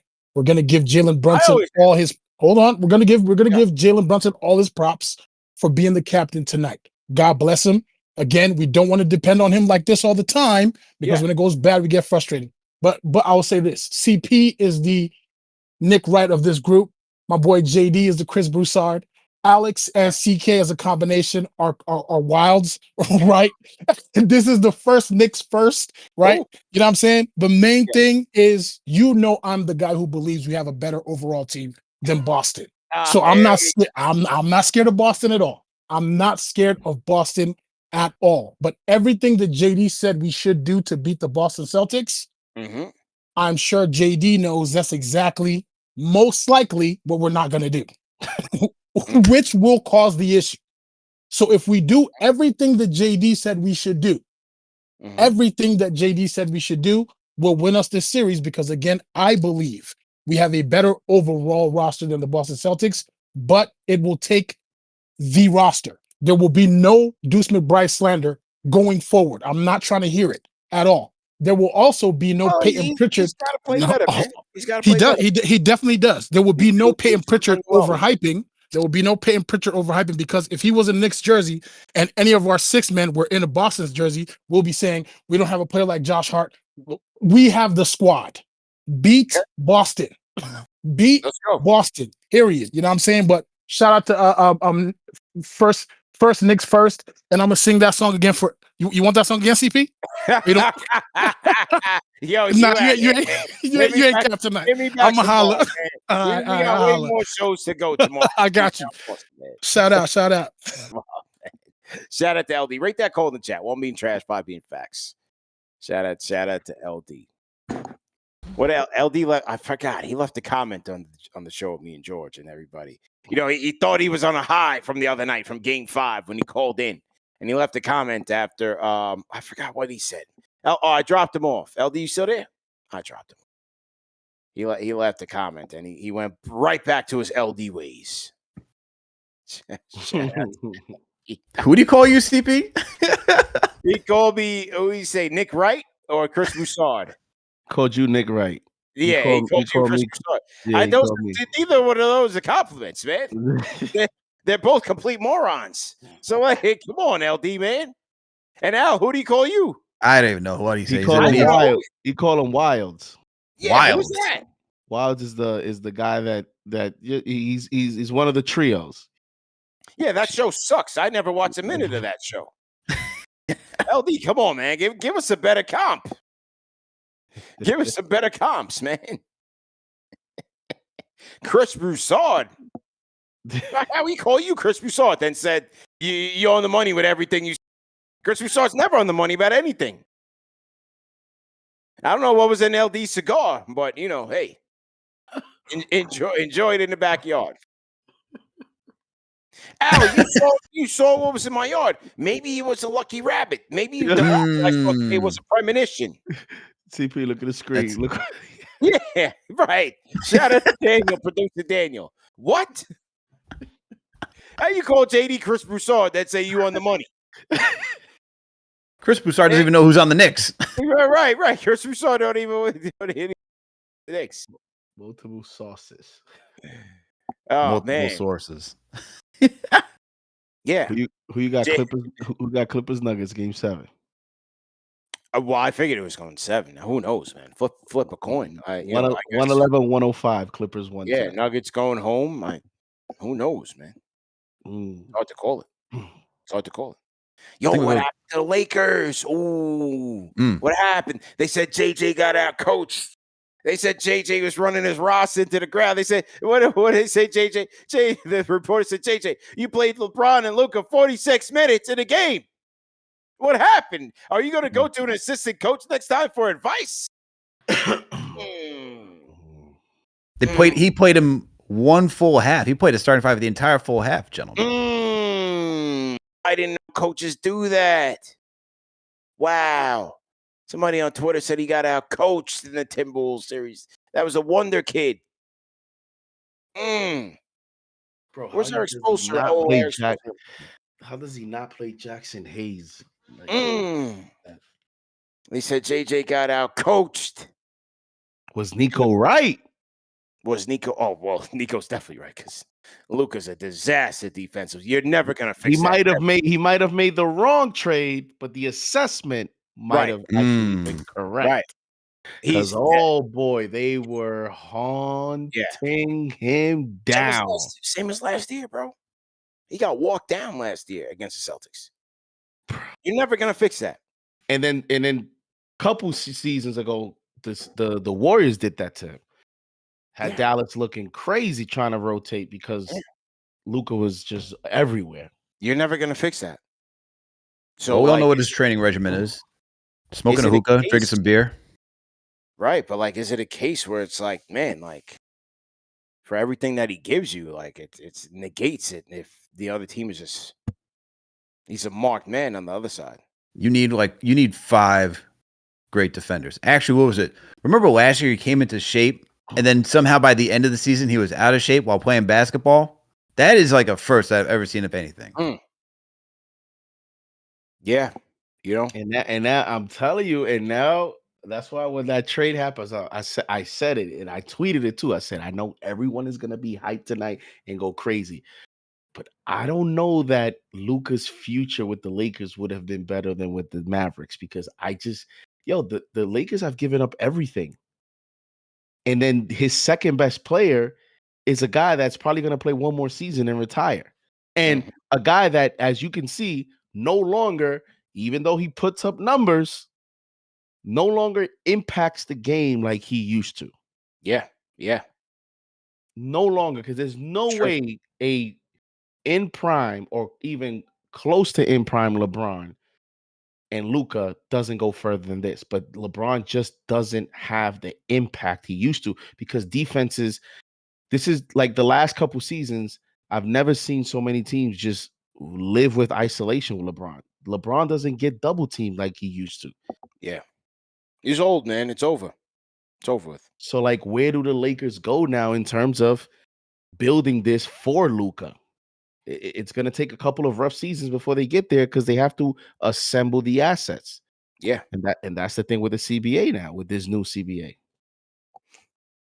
Well, the new CBA says the Knicks are in a great spot right now. Stay patient, ladies and gentlemen. Stay patient. Yeah.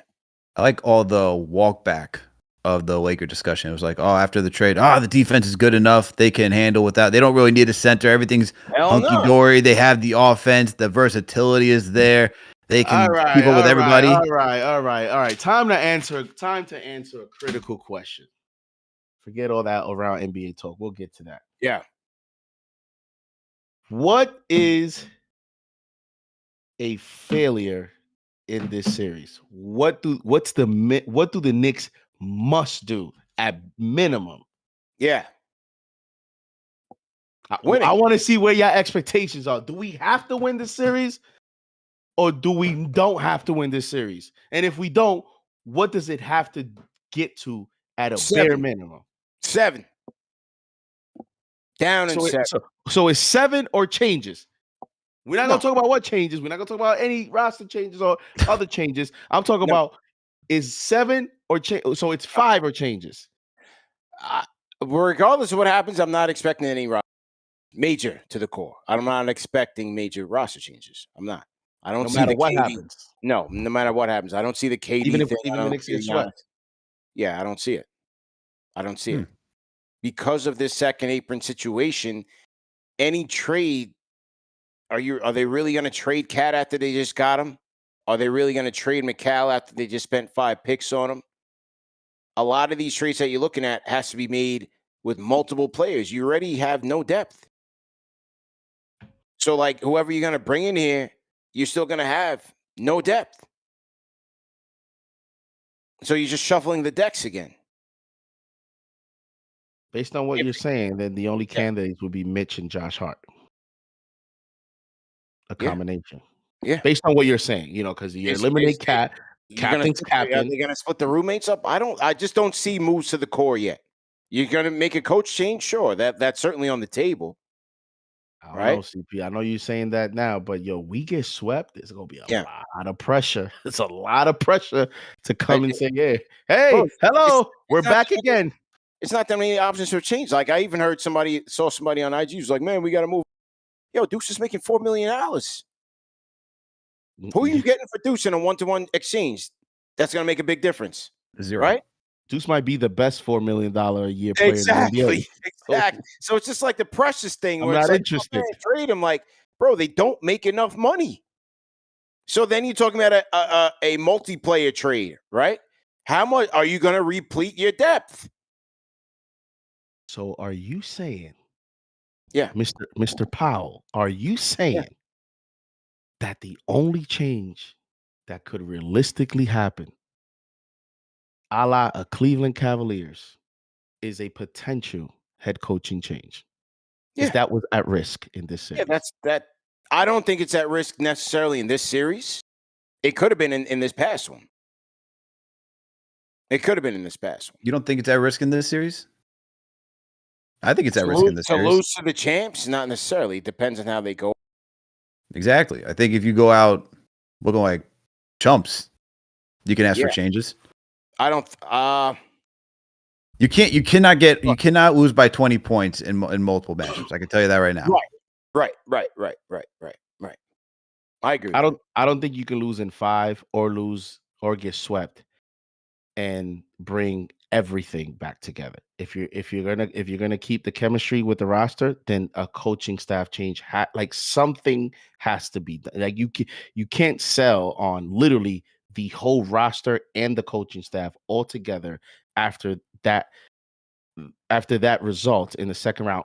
Also, just going into 6, potentially just seconds away, potentially from going into a game 7 in the first round.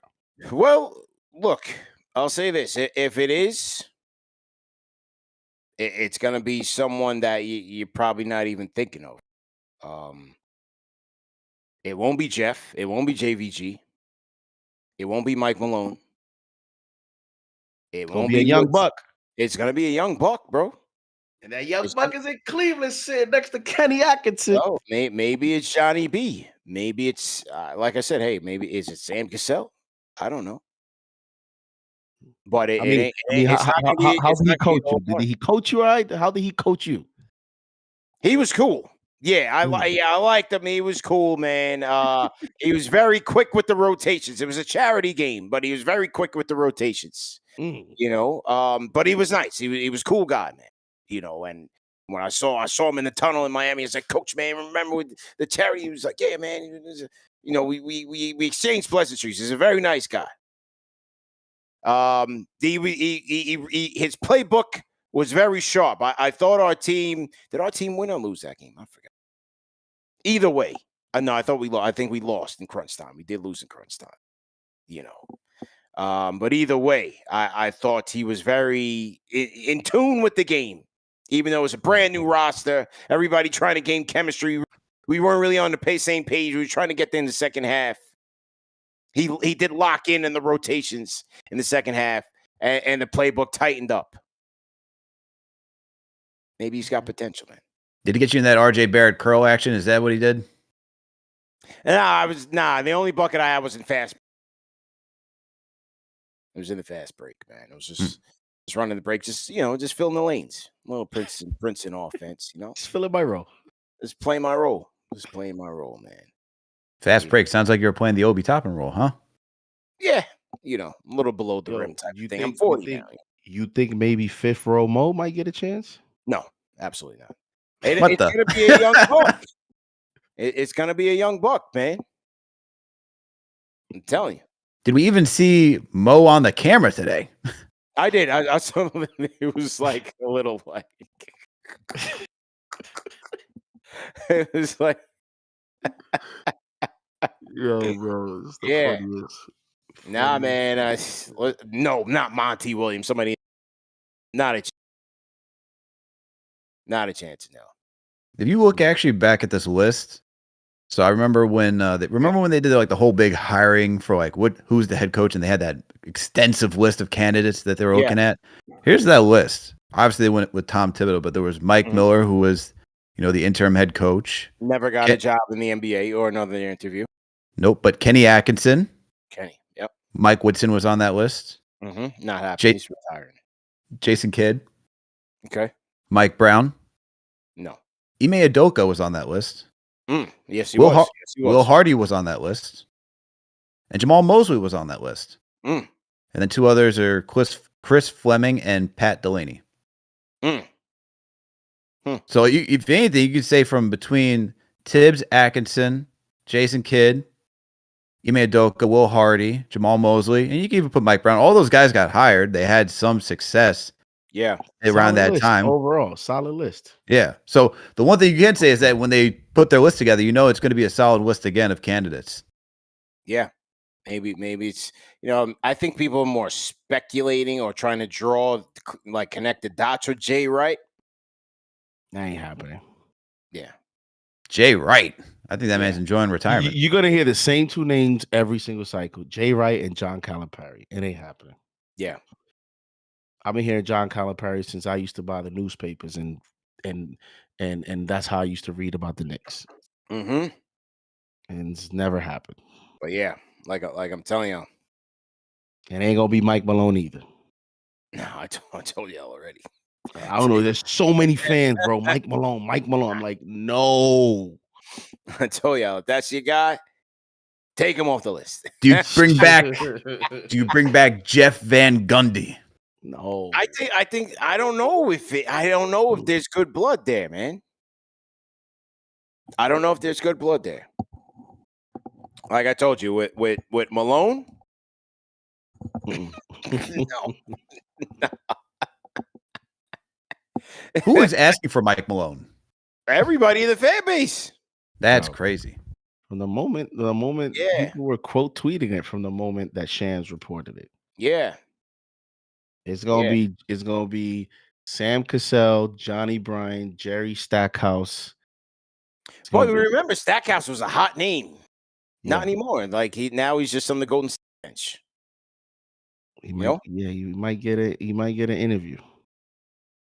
Oh, bro, Udoka's a good coach, bro. That guy's a good coach. Udoka, Jeff has found new life with the Clippers. They're giving him a lot of credit. Maybe he gets a new job somewhere else. I think it's. I wonder if because Van Gundy's the type that would just do that because he just wants to be so a part of the game. Because he was broadcasting. Then after what happened there, like I could see him just doing. I just want to coach, but maybe he wants to go further and get back into maybe head coaching. Bro, he's standing up more than Ty Lue.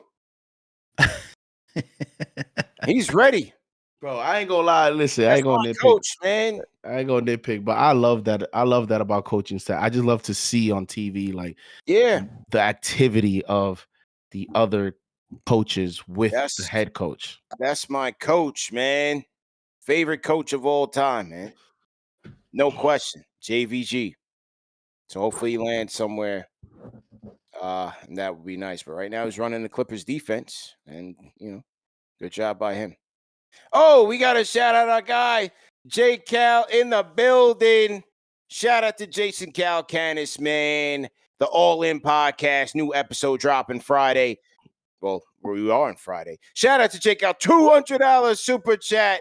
Says, big win fan. We learned a lot from this series. Start Mitch. You guys start Mitch? What do you guys think? Shout out to J Cal. What do you guys think, man? Yes. We need defense, man. Yo. Man. It's a tough decision, man. It's tough because what Hart gives you, you can't replace that. I mean, dude was intangibles. It's a lot of intangibles you cannot replace. The energy, the passion.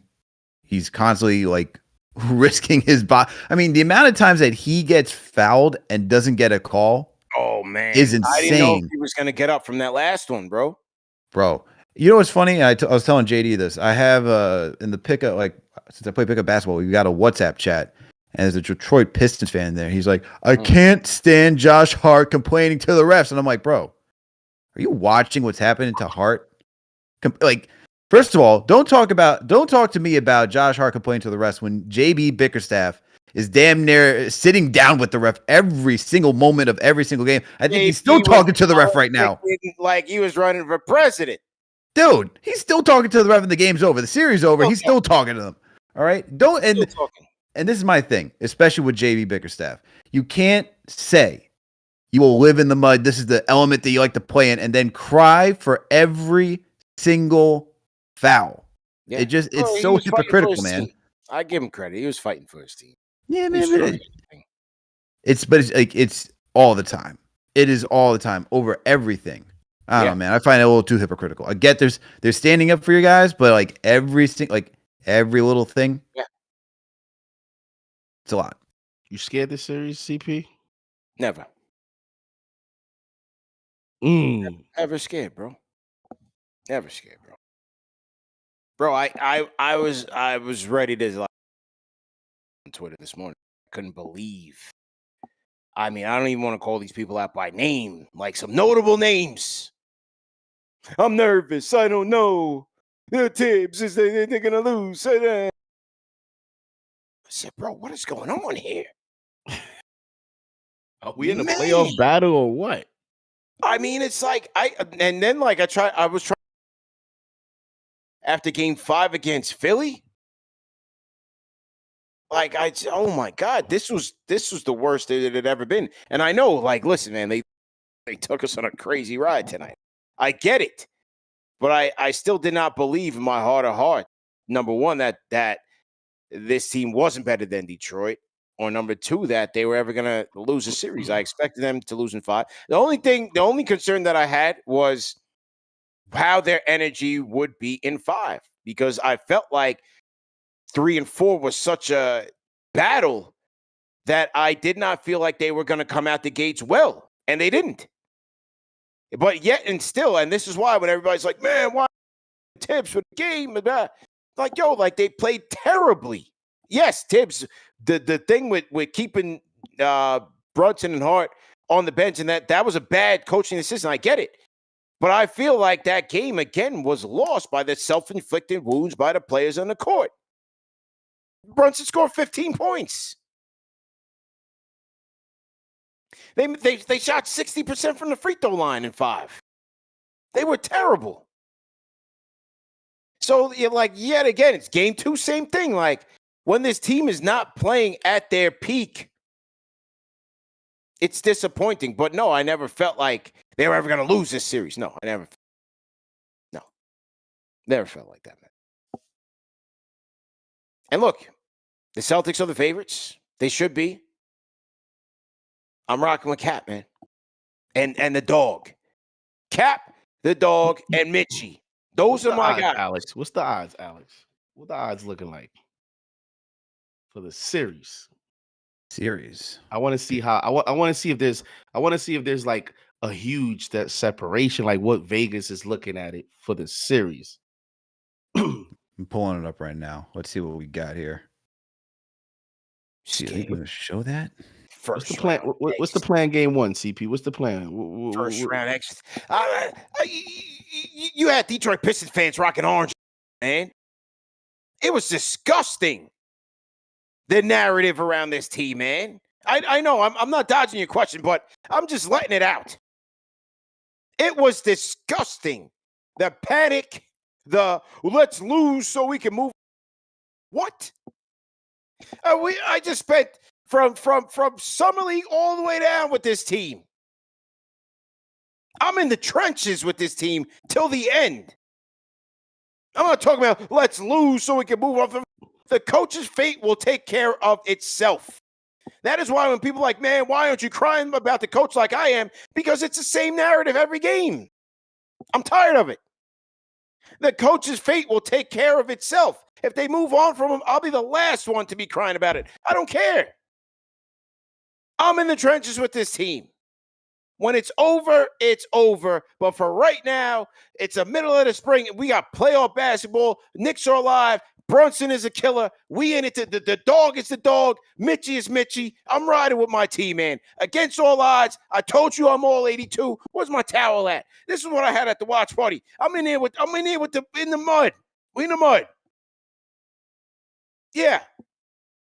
With all that being said, yeah. So JD, to answer your question, it is the Knicks are plus 550 to beat the Celtics in the series.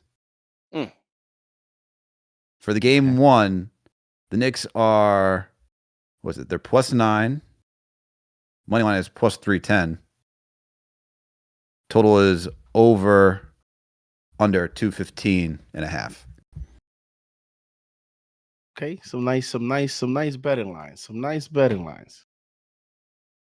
Some nice money opportunity here. Vegas is essentially asking, can the Knicks keep this within single digits? Wow. So, is Vegas saying we're in trouble? Let's go. Is that what they're saying? Let's go, man. I mean, it's also like 1 a.m. on a Friday. I'm sure these things are going to change. Bro, Boston is a minus 8.5 favorite for game one. They're bugging. They're thinking we're going to get smoked? Nah.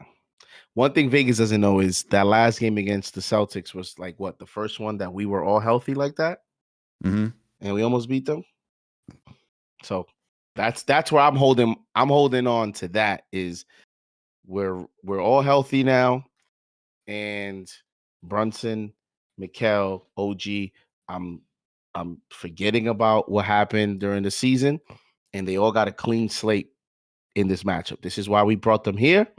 But if you want me to be 100% objective, I am a little concerned with the head coach because I just think that for a matchup like this is a matchup where you have to throw the kitchen sink at Boston. You have to be you have to take risk. You have to be you just have to try things out of the blue.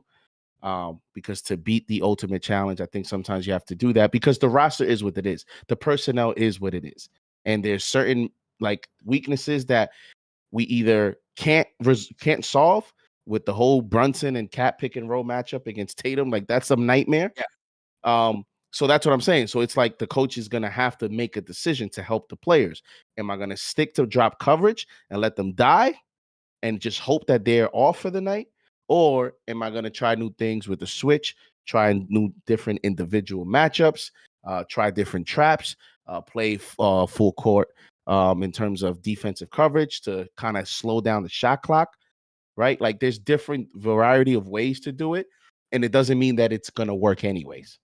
But I think you just have to try it versus a team like this because they're just so explosive all the way down the court. Every single player, even Drew Holiday, can hit an open three. And one of the things with this team is they allow a lot of open threes. This is not the team to do that against. All right, salute to everybody in the chat. Once again, hit that like button, hit the share button, subscribe to the channel. All right, I want to get to a lot of callers in the Discord. I want to get to as many as we can, but I need you guys to be very rapid fire with it right now. We're going to be back on tomorrow as well. So if you don't get on right now, definitely get on tomorrow as well. We'll be back on for the Bleacher Report show at 5 o'clock. Sunday, we will do, are we doing this game of the week Saturday or Sunday? We'll figure that out. Most likely maybe Saturday or Sunday. We'll check the schedule and see what's up. And then, back to it Monday, man. So very quick turnaround on things. All right, why me on the Discord? Go ahead and unmute your mic. Why me?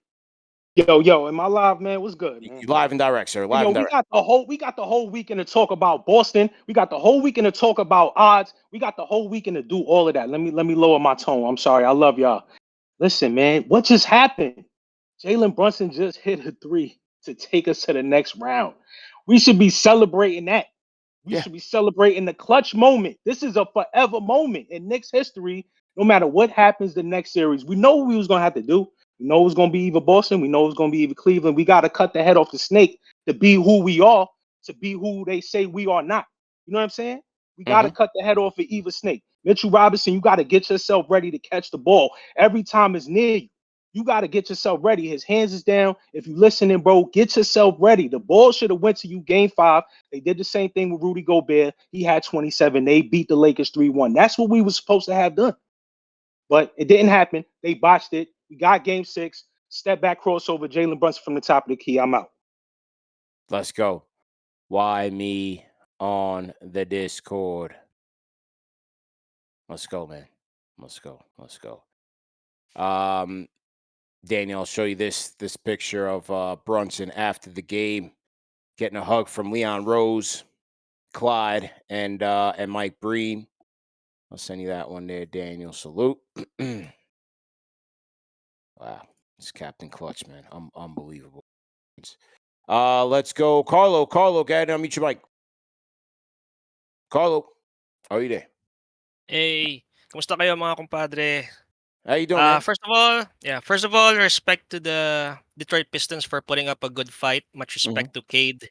He will bounce back for next year for sure. But I said it the last time, we are the better team. We are more poised. We have more experience. Pistons and Knicks are like two wolves fighting for their prey. But Detroit is like the younger beta pop, acting tough, all bark, wanting a piece of that meat. But right now, we are the bigger predator. We are the lone wolf. We are taking that food, and we are the bigger dog. Shout out to Asar Thompson for doing a good impersonation of Byron Russell in the '97 finals, stumbling and bumbling. My only comment on Thibs for the next round, just make it an 11-man rotation. Bring in Precious, Delon, and Shamet. Give them at least 3 minutes. Give them 1 minute. I will take it. Trust in your bench.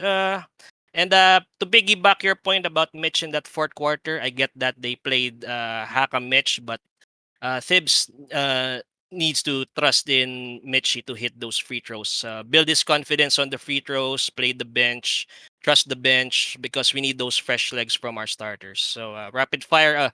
And shout out to Nacho Lubrigat from the chat, and Tori Richardson from Orange and Blue Global Facebook. That's all. Salute, man. Salute to those guys. Carlo, appreciate you, man. Checking in from the Philippines. Shout out to Carlo. Kyle in the chat says Dr. Carlo. Yeah, Carlo's he's a doctor, man. He's a radiologist. Shout out to Carlo. Checking in from the Philippines. Where you guys from in the chat, man? We got over 3,000 people in the chat. I want all 3,000 people to type in your city, your state, your country. What are you guys repping tonight? We want to see where Knicks Nation is holding it down worldwide. Let's talk about it. Salute, man. Salute. I don't hear from any.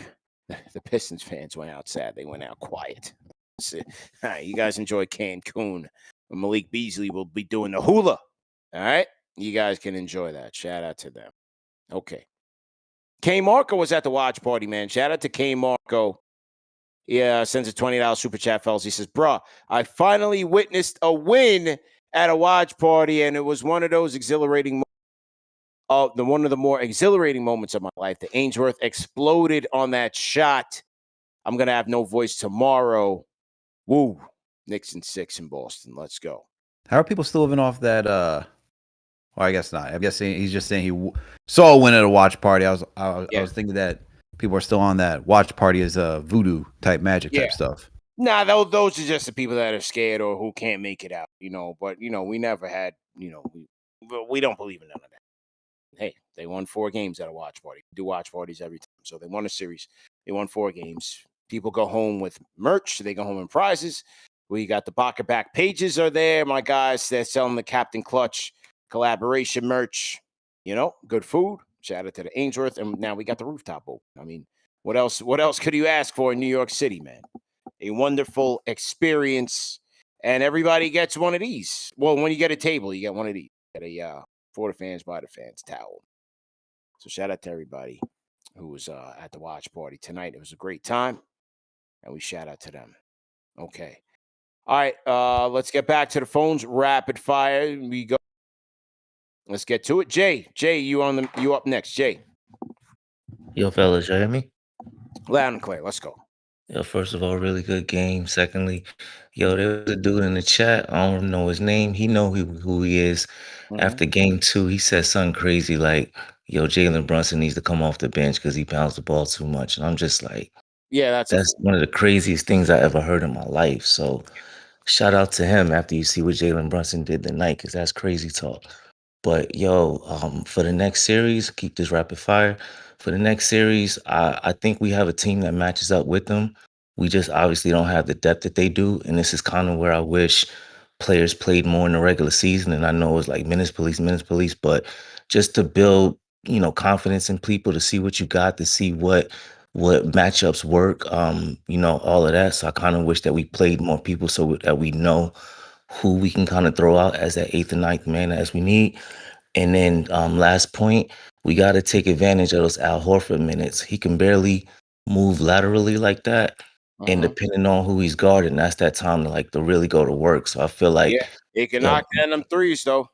He definitely can knock down the threes. But if we make him work more on defense, it's gonna, he's a bit older now, so he's not gonna have as much energy. So I just feel like that's the time to really step up the pace. Anytime he's on the court, we get the rebound and we just go. And those would be the times that we could make our big runs. So I hope that they take advantage of those Al Horford minutes. But that's all I got. I hope y'all have a great night, fellas. Appreciate y'all taking my call. Appreciate it, man. Willy Esco, you up next. Willy Esco. Yo, what up? What up? And Willy Esco from the BX out here in Detroit. Want to give a huge shout out to the chat. Huge shout out to you guys. CP, I met you after game 2 outside with my wife. I told you I drove in from Detroit. Yes. And went and checked the game out, and it was exciting to be out there. I was at game 2, game 3, game 4, didn't make game 5, but I was at game 6 tonight. And I want to say this, no doubt about it, man. Jalen is clutch. Cade is not clutch. Cade had opportunity in game 4, didn't do it. Had an opportunity tonight, didn't do it again. Jalen Brunson put my man on his skates, nailed it. The crowd went silent. Nothing better than hearing the crowd go silent like that, because they were rowdy on him. They were calling flopper. They were calling him, F you, all the names. So it was just beautiful for him to nail it, solidify who the man is. They need to put respect on his name. I'm out. Love what you guys do, man. Jalen Brunson, Captain Clutch all day long, man. I'll be at game 3 in Boston. I'm going to holler at you.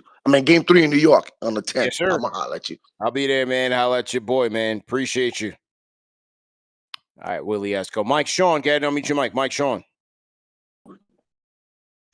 Yo. Yep.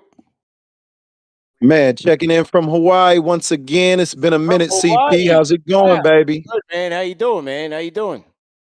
Good, man. Biggest Nick fan in Hawaii checking in. So, man, I got to revisit something from my last call, CP. Last time I called in, I said RJ Barrett was too inconsistent. We got to trade him if we go into the next level. And you said I was smoking that Maui Wowie.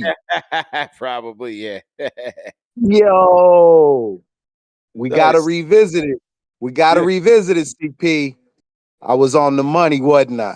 Yeah, absolutely, man. Absolutely.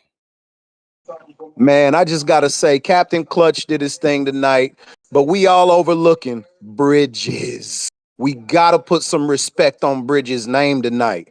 Bridges stepped up for Cat big time. Had it not been for Bridges, we lost tonight. Yeah. True. So just wanted to check in from the Big Island, man. Say, keep doing y'all thing, baby. Crown Heights, Brooklyn, Nashville, Knoxville, Atlanta. Let's go. Yes, sir. Tap it in, man, from Hawaii, man. Shout out to you, man. Checking in from Hawaii. 100%. Great call. Salute, man. Okay. We're gonna keep it going rapid fire. Who else we got here? James Schuld. James, go ahead. Can you guys hear me?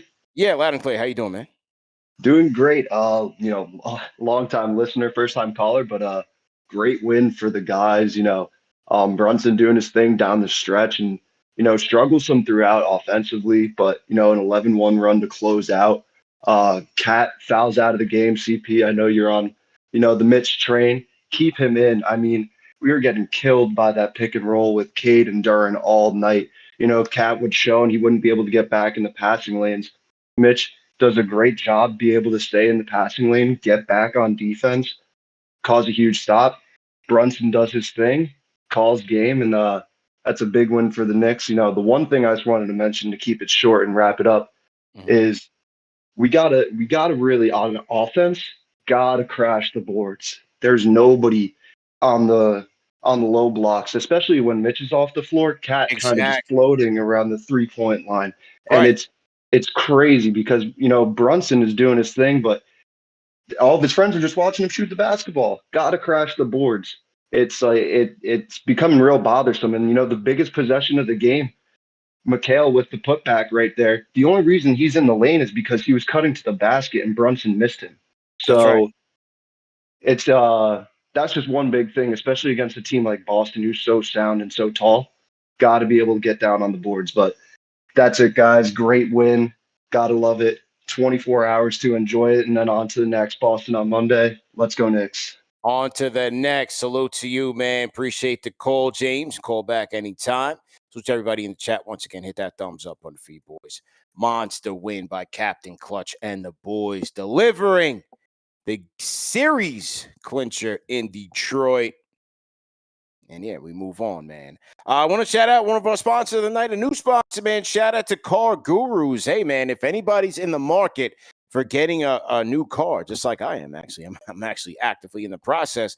Check out CarGurus, man, because they make a tough purchase very, very simple. Shopping for a car should be exciting, not exhausting. But between the misleading prices, the hidden fees, it can feel like a maze. And like, everything that's going on, we don't know if the prices are going up, where to go get your car. It's a very difficult process right now, but that's where CarGurus come in.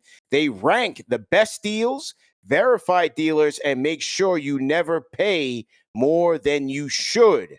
Your big deal, it just became a great deal. So make sure you guys check out our guys at CarGurus.com because they will connect you with trusted dealerships when you're ready, ensuring a transparent and hassle-free buying process. With over 4 million listings, CarGurus has more car listings than any other major online automotive marketplace in the U.S., so you can find the best deal. So make sure, if you're going to buy or sell your car today, go to CarGurus.com. Go to CarGurus.com to make sure your big deal is the best deal. All right, shout out to our friends over at CarGurus. Okay, a couple more calls, and then we'll wrap up for tonight. Iron Ant, go ahead with your call. Rapid fire, Iron Ant. Do we have Iron Ant on the Discord? Are you there? Going once? Okay, all right. I think we lost Iron Ant. Okay. Dr. Goofenstein, go ahead. You're up next. Yo, what's up? Can you hear me? Loud and clear. What's your name? Where are you calling in from, me? What's up, CP? My name's Cedric. I'm from Albuquerque. I've called once before. Good to be back on the show. Thank you for accepting my call. Albuquerque, New Mexico. Yes, sir. That's right. Shout out to the 505. Salute, man. How you feeling, bro? How you feeling tonight? Man, I'm feeling like on top of the world. I just wanted to say shout out to all those who came before us. Shout out to Taj Mahal. Shout out to Nerlens Noel. Shout out to Reggie Bullock. Shout out to Alec Burke. Shout out to Derrick Rose. Shout out to Julius Randle. Shout out to Dante DiVincenzo. Shout out to Frank the Tank. Shout out to all those who put us to where we are today. And most importantly, shout out Brunson, El Capitan, El Clutch. I love you. One person I won't give a shout out to tonight is Miles McBride. He needs to do better. And that's all I wanted to say. God bless and good night. Let's go. Shout out to you. All right, Dr. Goofenstein. Okay. Wanted to shout out the Knicks of yesteryear. All right. That's all right. Okay. All right. Sergeant Piggy, go ahead and unmute your mic. Sergeant. Do we have Sergeant Piggy there? Sergeant, are you there? Hello. Can you guys hear me? Yes. What's your name? Where are you calling in from, my guy? Paul, I'm from Staten Island. Paul Shaolin, how you feeling? All right? I'm feeling good, man. It was my birthday today. Turned 30. It was a good birthday gift. Happy birthday, man. I went to the game on Friday, game 5. I was there, and they sold for me. Yeah. Well, they made it up tonight, man. They definitely made it up tonight. Honestly, I thought it was a good series. I mean, I think the refs. First off, I think the refs, like, either way you look at it, left, like, our side, Pistons side, it was rough, I guess. But I in the same way, I feel like they also set it up like where it went both ways. So I can't be mad at that. I think the biggest thing for us for the next series is we can't lose 5. We can't lose in 5.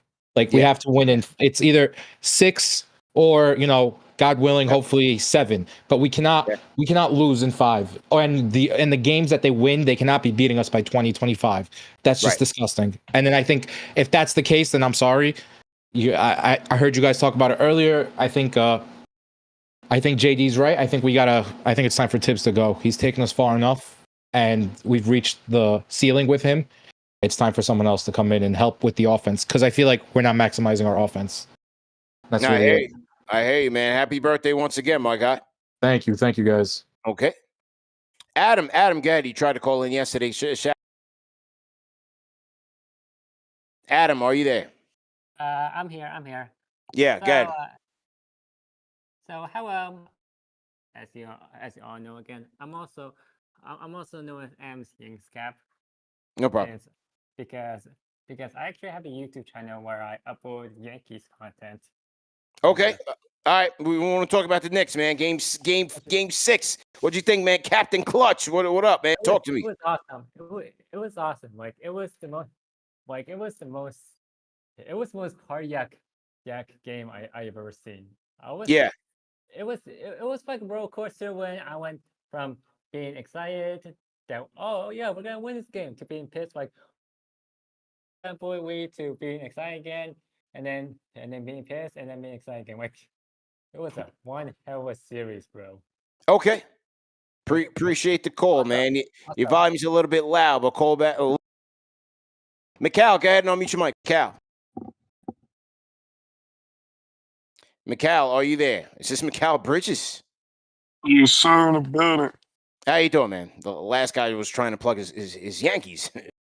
Man, we talking Knicks time, man. It's 1:00, 1:30 in the morning, man. Come on with He was trying to get Yankee subscribers. Yeah, come on, man. You're talking Captain Clutch tonight. Come on, man. We talking Captain Clutch. We talking McKill. We talking all that. Yeah, what's up, man? Talk to us, man. Rapid fire. Let's go. You guys already went through everything, but yeah, I want to talk about something that we didn't really talk about. Yep. Knicks got to have the killer instinct, man. They were up 15. You got to have that killer instinct, man. Yeah.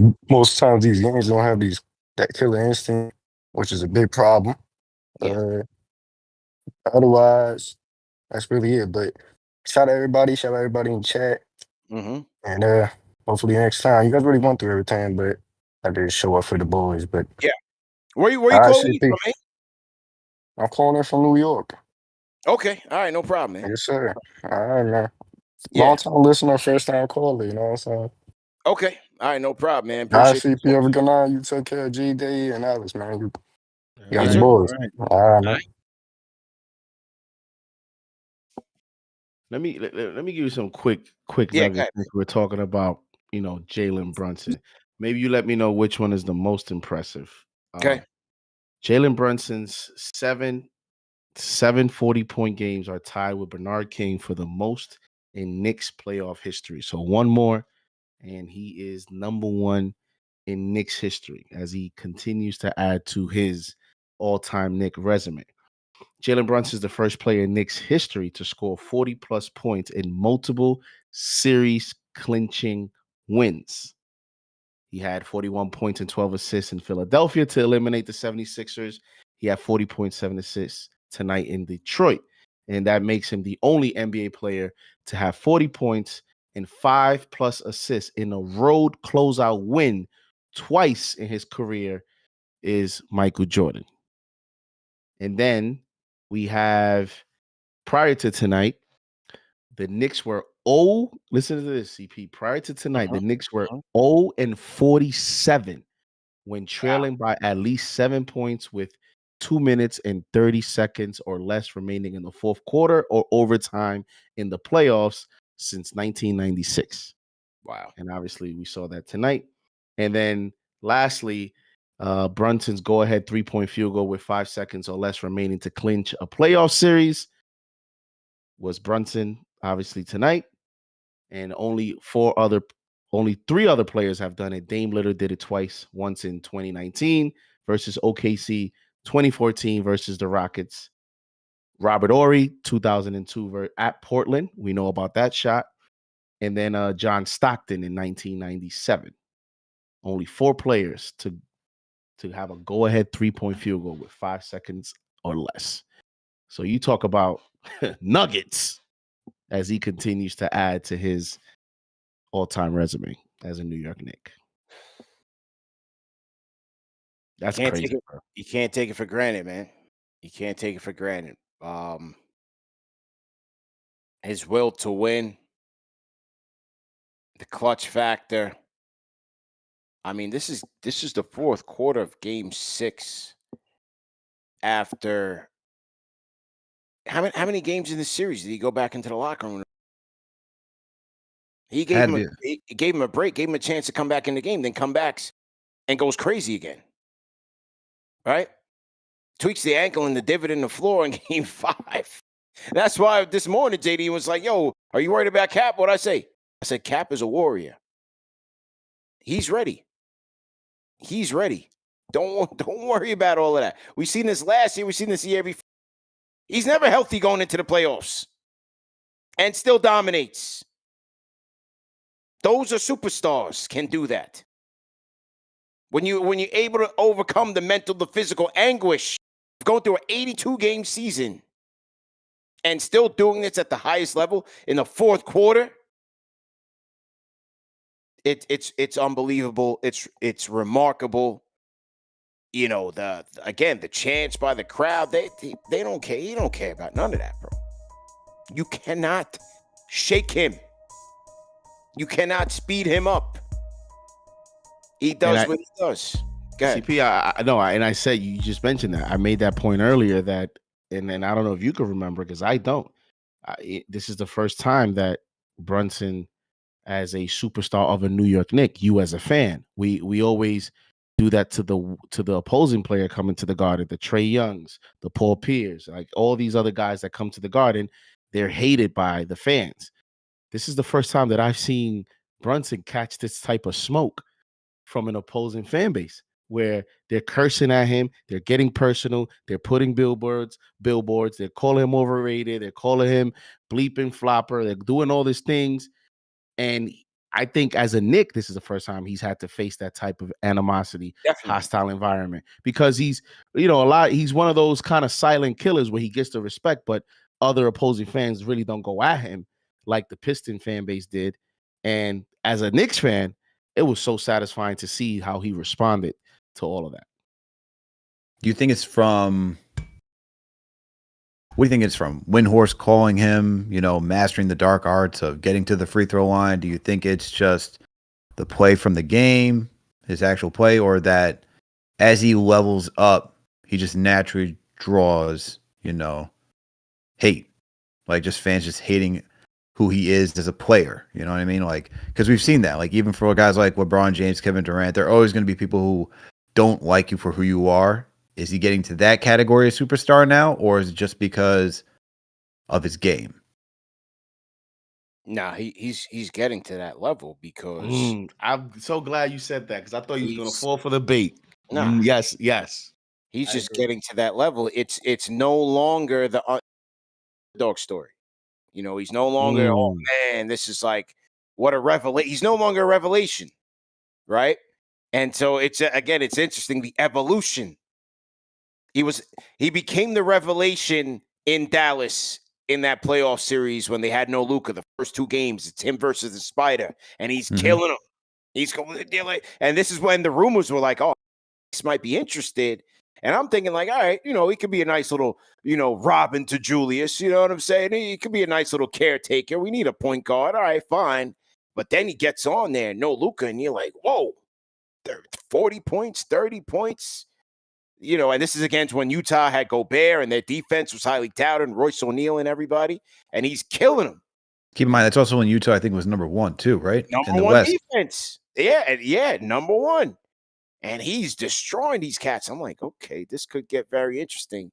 And then, first year, boom, no Julius. He goes against Cleveland. He's killing them. Last year, Philly, 30 points, 40 points, boom, boom, boom. 46 in game 4 against Philly. And now it's to the point where it's just like, bro, like, this is our guy. You're expecting this now, level of greatness. And for us, it's fantastic. For the opposing fans, it's a nightmare. And that's why he's getting the hate. Hey, if you don't got haters, you're not doing something right. Starting point guard of the East. Don't forget that, man. All-NBA. He's about to have another All-NBA. Clutch Player of the Year. And again, his pops will tell you he didn't even see this. Nobody saw this. Nobody. Unbelievable, bro. And again, we see from last year to now, when he has bad games, I got to do better. I got to move the ball. I got to do this. He does it. Now, tonight, he moved the ball fairly well. In crunch time, he got a little stickier points. I was tight. I'm like, yo, Cat, move the ball. I was tight. However, scoring-wise, he never has a bad game twice. And my apologies. Jazz were, what was it? 5th that season. They were 5th. Dallas was 4th. So it was a nice 4-5 battle between them in the standings. But I felt like wasn't their defense like number 1? Their defense was top. Their defense was top because Rudy Gobert was like very good. Yeah. So you're just talking the seeding out. Yeah, I was just talking seeding. Yeah, I was talking seeding. All right. Yeah. No, it's no longer, and he's here, man. He's here. Well, yeah, because now, as you mentioned, he's been building that profile. And remember how the conversation has shifted. It's is he an all-star player? Then is he a star? And then it's like, after last year, what does he have to do to keep it to this level? And now it gets to a point where, from a national media standpoint, this is where you enter their field of narratives, their field of hot topics and hot debates. And what's the hot thing about this player and Trae Young? And like, this is where you enter that conversation. And so they know that it triggers conversation, it triggers traffic, it triggers debate. Look how it triggered the Pistons fan base and it got them involved.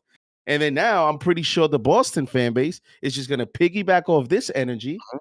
It's already started. It's been before this. Because this is what I'm saying. So now he's going to have to battle this new narrative about him, but it's also because he's entered that club of, when you face this guy, this is what you got to do. When you face that guy, that's how you got to defend him. Like, he's entered this now. I mean, you're talking about a guy that the other impressive thing to me is he doesn't really do this against another guy his size. It's like a lightweight knocking out heavyweight champions.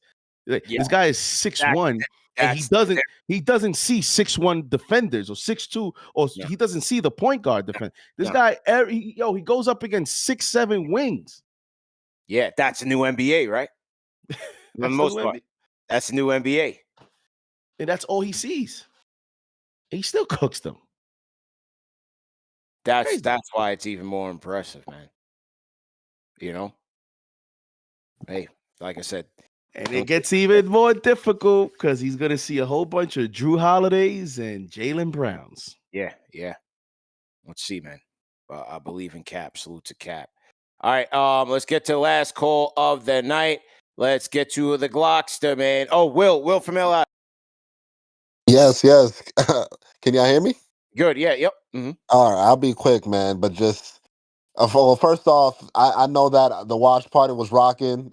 Just great time at the watch party for Game 5. Thanks again for the seat upgrade, my guy. Sure. I had the best seat in the house. It was dope. Even though we lost, it felt like we all just had one pulse. And if y'all can ever get to a KnicksFanTV watch party, get to it, man. But honestly, bro, it's just we just can't say enough about Jalen Brunson. To think that you know, for the years we've had point guards like Raymond Felton, we had Jose Calderon, we had a old Jason Kidd, we had Derrick Rose, we had ups and downs, but to think that the point guard that by far I think only second to Clyde Frazier is probably the best point guard in Knicks history was the 33rd pick from in the draft, and he was in Dallas, and he grew up backdoor in New Jersey, and he went to Villanova, and now he's a hero of New York, and I just can't. We don't deserve this guy. He's literally the captain. Anytime he's on the court, and it doesn't matter who we facing, I feel we can take on anybody. And right now, I think we can take on Boston, man. I ain't scared of Boston. Let's go. Let's take that. It might be it might be in 6, it might be in 7. I believe it. If we have Jalen Brunson, we could beat anybody, man. So I'm gonna lead out of that, man. Shout out New York, and then shout out to the captain, Jalen Brunson. My goodness. Let's go. Let's get to the closer, man. Cody Glock. So let's go. Yo, I'm in the place. Y'all can hear me, man? Loud and clear, man. Yo, man, I'm literally in the middle of the street. I stepped out of the crib for this one because I got to make noise. I can't wake the baby. I'm in the middle of the street, dead in the middle of the street. Yo, shout out Manscaped, man. I have a 0 to, yo, whatever. I don't care about it.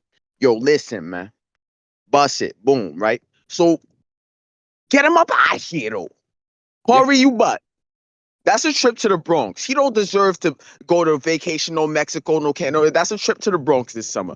Kate Cunningham, congratulations. You feel me? You know how it feels to get bounced out in the first round. I'm happy for him. Trip to Cabo, you deserve it. I'm so happy that we got it done tonight, man. I was tired of seeing that kid Durant would roll it, pick and roll. Every time Durant got he made the read. I was tired of it, bro. Like, next round, wait. For all that. Family show, right? Let me tell you something about Mitchell. You see Mitchell? One thing about Mitchell ain't no snitchel. Shizzle. I was going to call in game 5 when Mitchie had his monster game, right? But we lost. And anybody knows me, knows that when the Knicks lose, I'm cooked. Yeah. I couldn't jump on the show. That night my chest was hurting. But I guarantee you, every single minute he was out there, that pick and roll was guarded. His presence was felt. He was the last line of defense on that last play, forcing Beasley to fumble after the game winner. He's here. He's there. He's everywhere. He's savoir faire. I try to tell y'all who Mitchie is. I try to tell, even though he don't got no touches like that, his presence felt. He affects the game behind the stat sheet. Put Mitchie communist emoji up on the screen right now. Let's go. Best pick and roll duo don't mean nothing to Mitchie and OG. Put some respect on our big. Yo, KG7 full, put some damn respect on our damn big right now. Mitch Hachimura, shut up. Let's go. Now bust it, right? Jalen Brunson, a.k.a. Captain Clutch, a.k.a. Brunson Burner, a.k.a. Brunson bun them to blood fire. Let's go. He hit the game winner. Yeah.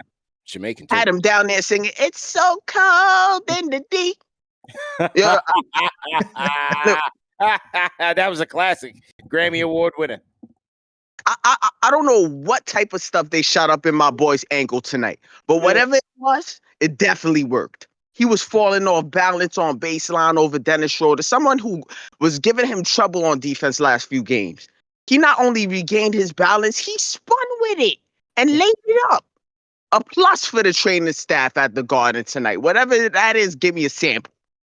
Y'all fake Knicks fans, right? Out there. It's so-called haters, right? I want y'all to take them 5 picks, right? Pull them high so everybody could see. Shine them up real good. Turn them some bitches sideways. And stick it straight up. They candy asses. Mikal Bridges was the second best player on the floor tonight. Hey, Mikal. He made all the important plays when we needed him. That tipping to tie the game, pause, no diddler. We are not making the band. We do not associate with Dylan whatsoever. OG played defense and showed us why he's the highest paid Knick ever. I loved when he threw Schroeder to the ground. I loved it because that's what triple OGs do. When you step on toes, that's what we do. Yeah. We just collected our grit back. Be ready for whatever comes next. I don't care what odds are. I don't care who plus, who minus, win, lose, draw. I don't care who's in front of us. Knicks in 5. And I'm standing on it. Shout out Nikki Pipes, man. Shout out CP Free Throws, man. Yeah. Shout out Alex. I see you. You outnumber over there. But Monday, we pulling up. We got your back. We 100 miles to Boston. We gonna find Benzino. We gonna beat him up. Shout out JD. I see you. Word is born, done. I see you, JD. Shout out CK2K play-by-play for all the brethren repping orange and blue. Shout out Josh Hart on the low. He had the craziest series, silently, quietly. Shout out the Rizzler. Shout out J. Cal. I see you, Big Dun. Start Mitchie. Shout out Trilogy. I see you, baby. You join the good guys. You don't got to go oversee your old co-workers anymore. Early vacation for them. They ain't getting no money. Shout out Chuck D, man. Hashtag PE in the chat. Before I go, yo, Douglas, if you hearing this, we need your best efforts tomorrow. We need a righteous one tomorrow. Make them wish they were never born. I'm out, man. 100 men versus the gorilla. Give me 4 Mitchies. It's curry gorilla, rice peas. I'm out. I can't do this. Let's go. Shout out to the Glockster, man. Salute to the Glockster. Alice, let's share these super chat duties, man. Split it up. Let's go through it. All right, man. Yeah. All right. So last where I left off, Robert Beckford, you sent another $5 super chat. Said the Pistons want a bad guy. They got one. Hashtag Villanova villain. GQ, shout out to you for being a franchise channel member. For the $5 super chat. Captain Clutch had Thompson doing the electric slide. Beasley wasn't hitting that 3 at the end. Hashtag Knicks in 6. Let's go. We got Afrik NY. Shout out to you for the $5 super chat. We won. I was at the game Tuesday night. This win made up for all of it. Let's get this. Let's let this night live forever. Yeah. Shout out to Jet Life. Jet Life gifted 5 franchise channel memberships. Salute to Dark Souls GT. Just shout out from Long Island. Just want to say I hope Cat gets utilized more, and that steal was clutch. That was his clutch steal by Cat. Yeah, it was. Thank God we didn't go out like the Lakers going Knicks. Shout out to Genergy, franchise channel member of 8 months. Just after that game, winning 3. Brunson said, "Thank you, Detroit. You've been a lovely audience." All right, I'll get it. Shout out to Lord Steven Stone for the $10 super chat. Says, let's go, Captain Clutch. Saves the day, and Wingstop showed up. Yo, Wingstop was doing their damn thing this series. We got to give kudos to Wingstop, man. Yeah. I mean, defense, it won't always show up in the stat sheet, but damn. Between Bridges, OG, and Josh, they were having a hell of a series, man. They had a good series. They did. Hell of a series. Villanova boys was on fire tonight. Beasley stopped shaking that Laffy Taffy. It's cringe with no hands at the end. Harris is a trash island boy. People, that's your CP. That's your people, man. That's Strong Island there. Tobias Harris. Yeah. You know, it's always a little conflicted. It's a little complicated, you know. Feel you. Know, I do root for him in that regard. But I'm always bleeding orange and blue. You know? No doubt. I also do rock. I did rock with him because he was a mellow guy, and I'm a mellow pattern his game after mellow. So did I. So I do respect him. Well, he still has work to do if he's trying to achieve that goal. So shout out to Pudge Forever for the $5 super chat. It says it's not easy being a Knicks fan. I feel like I aged more than last play. Thank God for Brunson. No game 7. I can sleep good night. I can sleep good tonight. Shout out to you, Pudge. El Dontastico, $20 super chat says glad we sent them home packing in Detroit. The Pistons celebrated like they won the championship in December in MSG. Detroit sad boys. We've got 2 words for you. Jalen Brunson. Salute to KFTV and all Knicks fans. Above the rim. That's our guy. Day 1. Franchise channel member and Ahmad says only a few men in my lifetime has made a shot that big with the same difficulty. Can we name a few on tonight's show? It deserves it. That was Jordan-esque, man. That was Kobe-esque. That was, it's Bron. It's got to dig in the crates. Is Bron hit a shot like that? Maybe, but man, that was one of them ones, man. Absolutely. Shout out to Vincent Huang for being a franchise channel member for 6 months. He says, let's go. Salute KFTV fam. We got Chauncey Hale. Shout out to you. Welcome to the franchise channel membership. Shout out to you. We got Bryce202 for the $10 super chat. Shout out to you. Knicks in 5. I guess he's saying Knicks in 5 in the next series. All right, man. We got people who are confident for the next round. That's what we want to see. We got Jude Chenet with the $5 super chat said cat foul trouble is atrocious. Tibbs' rotations are bad. Robinson needs more time and will be needed against Boston. Precious would have been helpful. Okay. Who else we got? We got Logie Bear with the $20 super chat says Asar needed to call Morgan and Morgan for those broken ankles on JB's game winner. We went into Detroit and took their biggies. If you know, you know. Where are we? I'm lost. Hang on. It's all good. Logie Bear, Pop's a legend. Where are you? Hold on. I got Big Nick who joined the franchise channel membership. Okay. Shout out to Big Nick. Who else I got? I got Bak Pak Val. Shout out to you for the $5 super chat. Says salute KFTV. Quick question: is JB the best point guard in the East? Yes or yes? And why is it yes?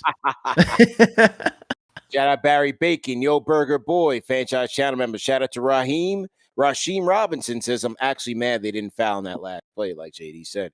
We're fortunate that Beasley fumbled on that last play. Regardless, we move. Let's go Knicks. Omani UFG, franchise channel member for over 2 years, Alan JD. Allen Houston's floater, Pat's putback dunk, LJ's 4-point play, now Brunson's game-winning 3, making Thompson do the electric slide. Captain clutch. Shout out to Kane Marco says that looked like Jordan's final shot in Chicago. Knicks in 6. Yeah, I'm deaf. There's a lot of pictures of that. That's definitely going to go up in the crib. Yeah, definitely going to go up with the crib. Got to get that one signed. That's the big thing, though. Yeah. Yep. No, go ahead. I was just going to say it's a signature moment. Yes, absolutely, man. Ohm's Law, $10 super chat says, firstly, appreciate y'all and the channel. Tibbs got to be better, and although JB got the game winner in a 40-piece, he took 33 shots, 15 in the fourth. Can't do ISO Hairball versus Celtics. Move the rock. Yeah, look, that was a frustrating part, and I'm sure had they lost the game, we would be talking about that realistically. At least that was on my mind. However, definitely will need to move the rock against Boston. I agree with you 100%. Sean Cho, Ty Busy, new franchise channel members. Salute. Welcome to the program. Welcome to the family, man. Jordan Genesis, $5 super chat says, first my Vegas Golden Knights, now my New York Knicks, 2 second-round advances. I wonder if there's a connection. Best Thursday before work. Yeah, for happy Friday to Knicks Nation, man. It's going to be a nice Friday for everybody going to work tomorrow. 100%. All right, Al, go ahead. We got Just Call Me Damn with the $5 super chat. Shout out to you for being a franchise channel member. Malik can shimmy into the offseason. Talk too soon. Didn't need a broom. Enjoy Cancun. Nick survive. No doubt. Shout out to I Hurt Your Fifis. Let's see. Shout out to Three for the super chat. Shout out to Matt for the $10 super chat. Mm-hmm. Let's see. Shout out to Kane Markle for the $20 super chat. Says, bruh, I finally witnessed a win at a watch party, and it was one of the more exhilarating moments of my life. Yeah. The Ainsworth exploded on that shot. I'm going to have no voice tomorrow. Woo! Knicks in 6 in Boston. Oh, Matt's $10 super chat says, if I send a pic of Asar Thompson, just know it means I'm lost.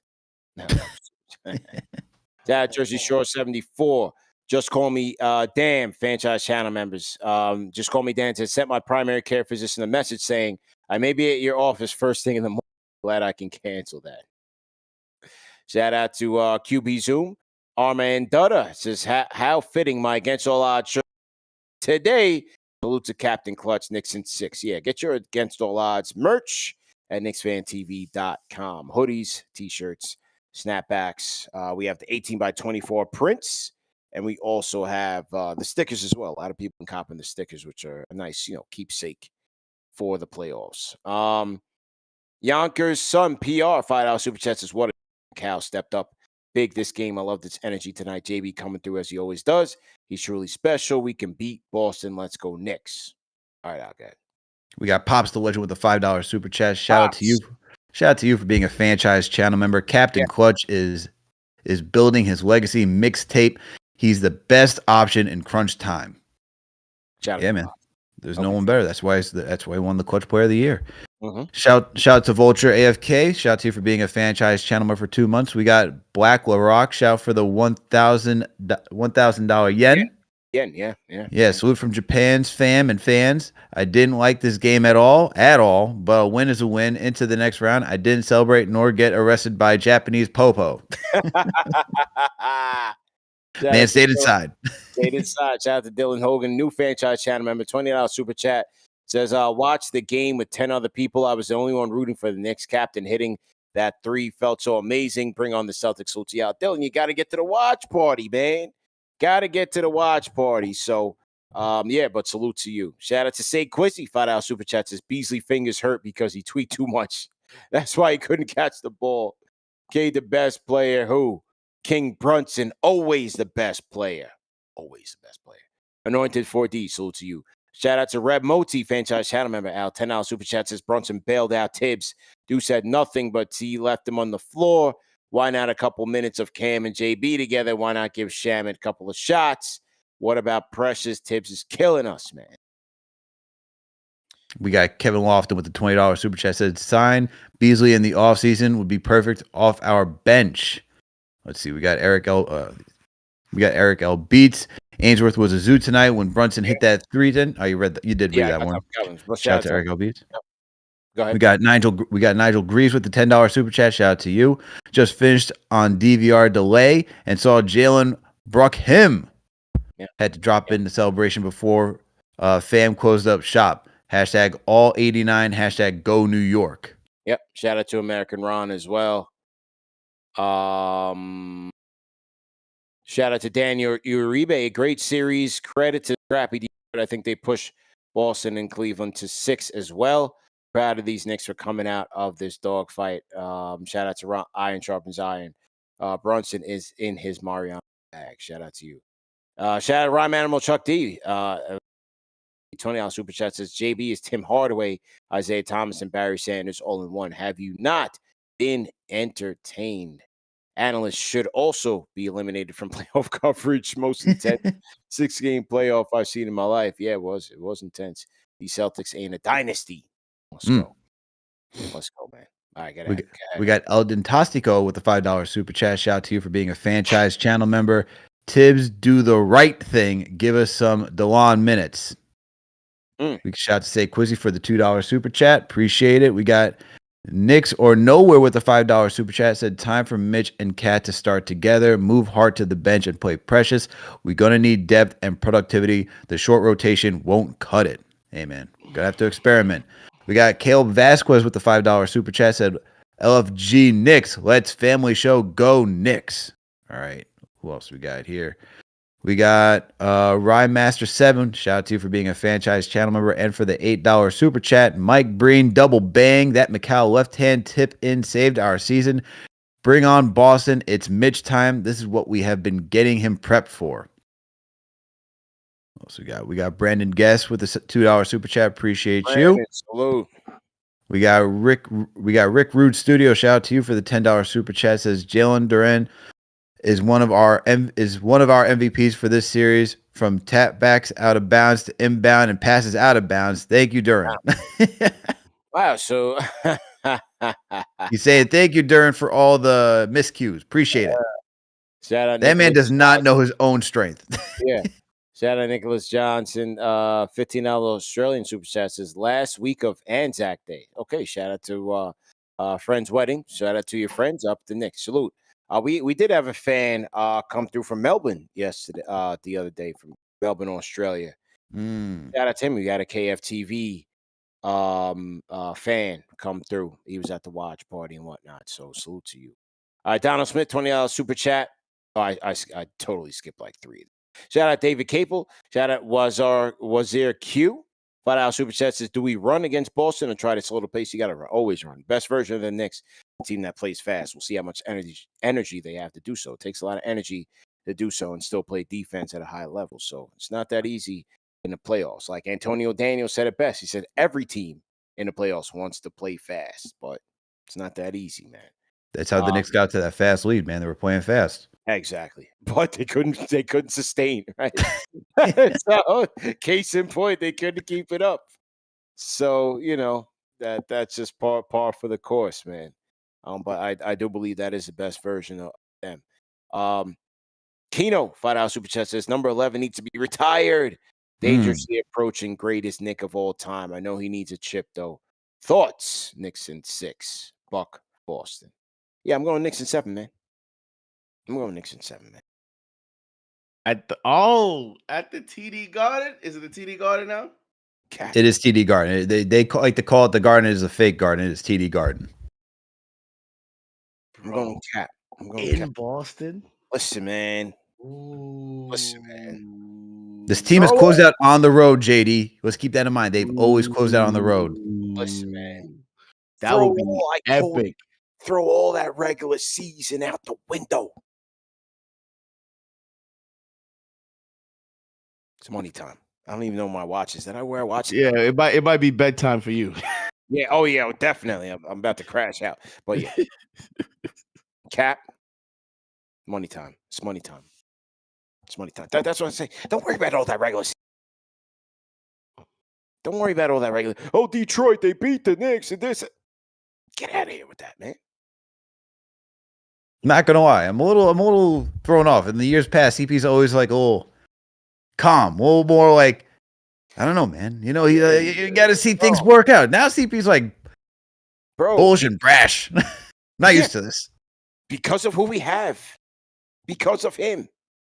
Right? And just like when we had that segment on Brunson where it was like, it took time for people to get used to the greatness. I was one of them. Like I told you, when the rumors first started, I was like, all right, cool. Better than what we have. And he can certainly, be a nice floor. We were always used to those safe point guards, the Wards, the Childs, the Feltons, like those guys who are like, all right, they're not the stars, but they won't kill us. That's who I thought Jalen Brunson was going to be for us. That's exactly who I thought he was going to be. Safe, steady, won't turn the ball over, and like I said, will be the Robin to Julius. There's going to be Chris Duhon. Better than Duhon. But along those lines. So, the past couple of years, I'm like, let's see what happens here. So instead of safe and steady, which he is, he's also dominant. he's dominating, bro. This isn't a fluke anymore. This is real deal Holyfield. This is real. We have our superstar. Man. Got the superstar. So I got a question for you, CP, then. Yes. While you're about to crash out. Yeah. Are you jumping out the window? Oh, I've been since day. Look at that. They wanted to play. No, I mean, listen, man. I'm not. I'm diehard, delusional at times, but like obviously we're going up against it with the champs. Like we're not gonna disrespect them. But again, I don't like the regular season trends and all that. Playoffs is a different beast, different animal. And if this team would clean up a lot of them like bonehead things, I would feel even better. But you just don't know. Let's see what happens, man. You start fresh. There's a clean slate. Clean slate for Deuce. Clean slate for the coach. Clean slate for Cat. Mikal. Hart. Mitchie's getting active. Maybe it's Shamit. It's a clean slate for everybody. Start fresh. Let's see what happens. Just wait and see, man.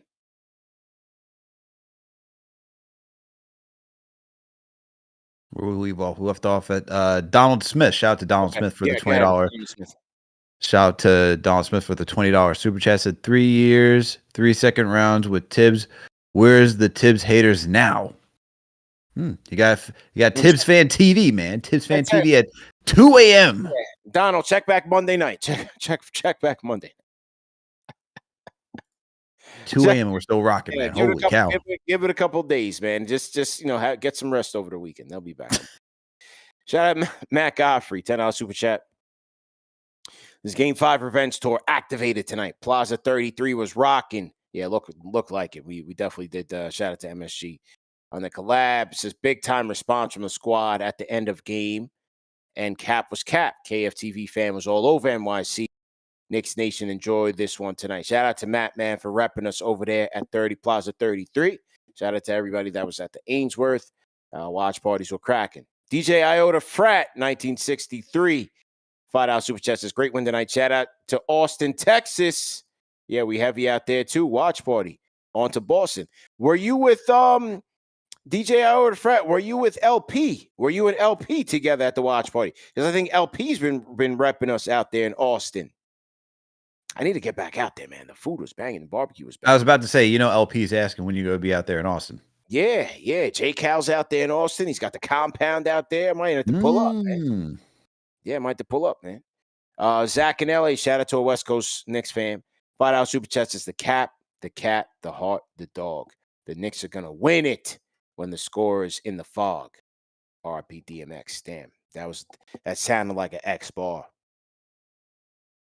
We got Kyle. The rat, the cat, the dog. Yeah, that was a bar. That was a shout out to X, man. Rest in peace, man. Go ahead. Shout out to Kyle Medwin. Sorry. Shout out to Kyle Medwin. Sorry about that. Yeah. No, okay. Shout out to you for being a franchise channel member in the $20 Super Chat. We're headed to the conference semifinals, and all I hear is let's fire Tibbs. That's an off-season conversation, Knicks Nation. Tibbs may have hair looking like his. May have my hair looking like his after the playoffs, but I don't care. Knicks in 7. Let's go, man. I'm talking about, man. Giannis is in the city. Knock all that talk off, man. The Tibbs talk, the Giannis talk. I'm like, what is going on here with the dialogue, man? I'm sitting there the whole day getting my game face ready. I'm getting ready, man. I went to the gym. Shout out to my guys. He's also a channel member or a franchise subscriber, KFTV fan. I'm at the gym. I'm getting ready, mentally prepared for tonight. And people talk about Tibbs, I'm scared, Giannis, all this weirdo stuff. Lock in for the game. But we got the job done. We got the job done, no doubt, man. Salute. Okay. Where else do we leave off here? Wazir Q. Thoughts on looking at adding Reed or Beasley during the offseason? Reed? Which Reed? Not this. I hope you're not asking about Paul Reed. Yeah, no, Paul Reed. What do we need Paul Reed for? Malik Beasley? Is he's always a free agent. He's a free agent everywhere. What's his deal? He's got he's a free agent. He's a free agent. I mean, to be honest with you, he's gonna have I think he's a bigger market, and I'm sure between him and his agent, like he's not gonna be vet minimum, measly vet, deals. I'm sure he's gonna be looking for some longevity, but to be honest with you, that might be one of the best deals the Knicks can pull off in the offseason if they can get him. Real talk. And remember, they've had interest in Malik Beasley in the past too. Long time. This front office has. Long time interest. I would have to think they're going to get competitive bids. Detroit, right? Mm-hmm. Hey, we'll see. But I think given the Knicks' stance, they're standing right now. If they can get that type of player, that's a big upgrade for the bench that you need. So, let's see. Well, Paul Reed, he can K Marco again. I got that one. Shout out Kane. Shout out to Grimnox Productions, $5 Super Chat, Knicks in 7. Shout out to Cincinnati Beercroft, Australian Super Chat, $8. Says ugly series, but Knicks got to celebrate the good times. Salute. Yeah, we got Grimnox Productions joined the franchise channel memberships as well. And shout out to Gotcha Open, who gifted a franchise channel membership. Okay. We got through all of that. Great job. We'll be back tomorrow for the Bleacher Report show at 5 o'clock. My guy John Schmelk will join us. We'll talk more Knicks. Pistons. We'll wrap up the series. We'll go into the Celtics series a little bit. We'll wrap up with a little Giants draft. And then, Al will get to planning on Celtics game of the week preview. And a lot to do this weekend. So we got a busy weekend, man. Knicks will get some rest. We won't. But it is what it is, man. All in the love, all for the love of the game. So, salute to our franchise channel members. Remember that the show's available in audio podcast format. No reason to miss it. Salute to the replay gang. Salute to Captain Clutch, man. Big win, 116 and 113. Knicks wrap up the series. Al, JD, any last words? For me, what a night. What a night. And it's finally over. Yeah. Just feeling grateful that, as I reminisce, as you mentioned, have a I can finally feel as a Knicks fan that we can go to any arena, and as long as we have number 11, we have a chance to win. So on to the next series. And listen, this is what the NBA wanted, especially with the Lakers now being out. You have Celtics, you have Knicks, and I'm sure Adam Silver's happy, and it's going to be a great series. Yeah, 100%, man. Well said. Al, any? You got the two historic franchises now. Finally, the long-awaited battle between the Knicks and the Celtics. Looking forward to this matchup, man. I know it didn't go so great during the regular season, but now that the team's fully healthy, I'm looking forward to seeing how everything plays out and what we learned from this series, man. And if Chauncey Billups would have never gotten hurt, we would have.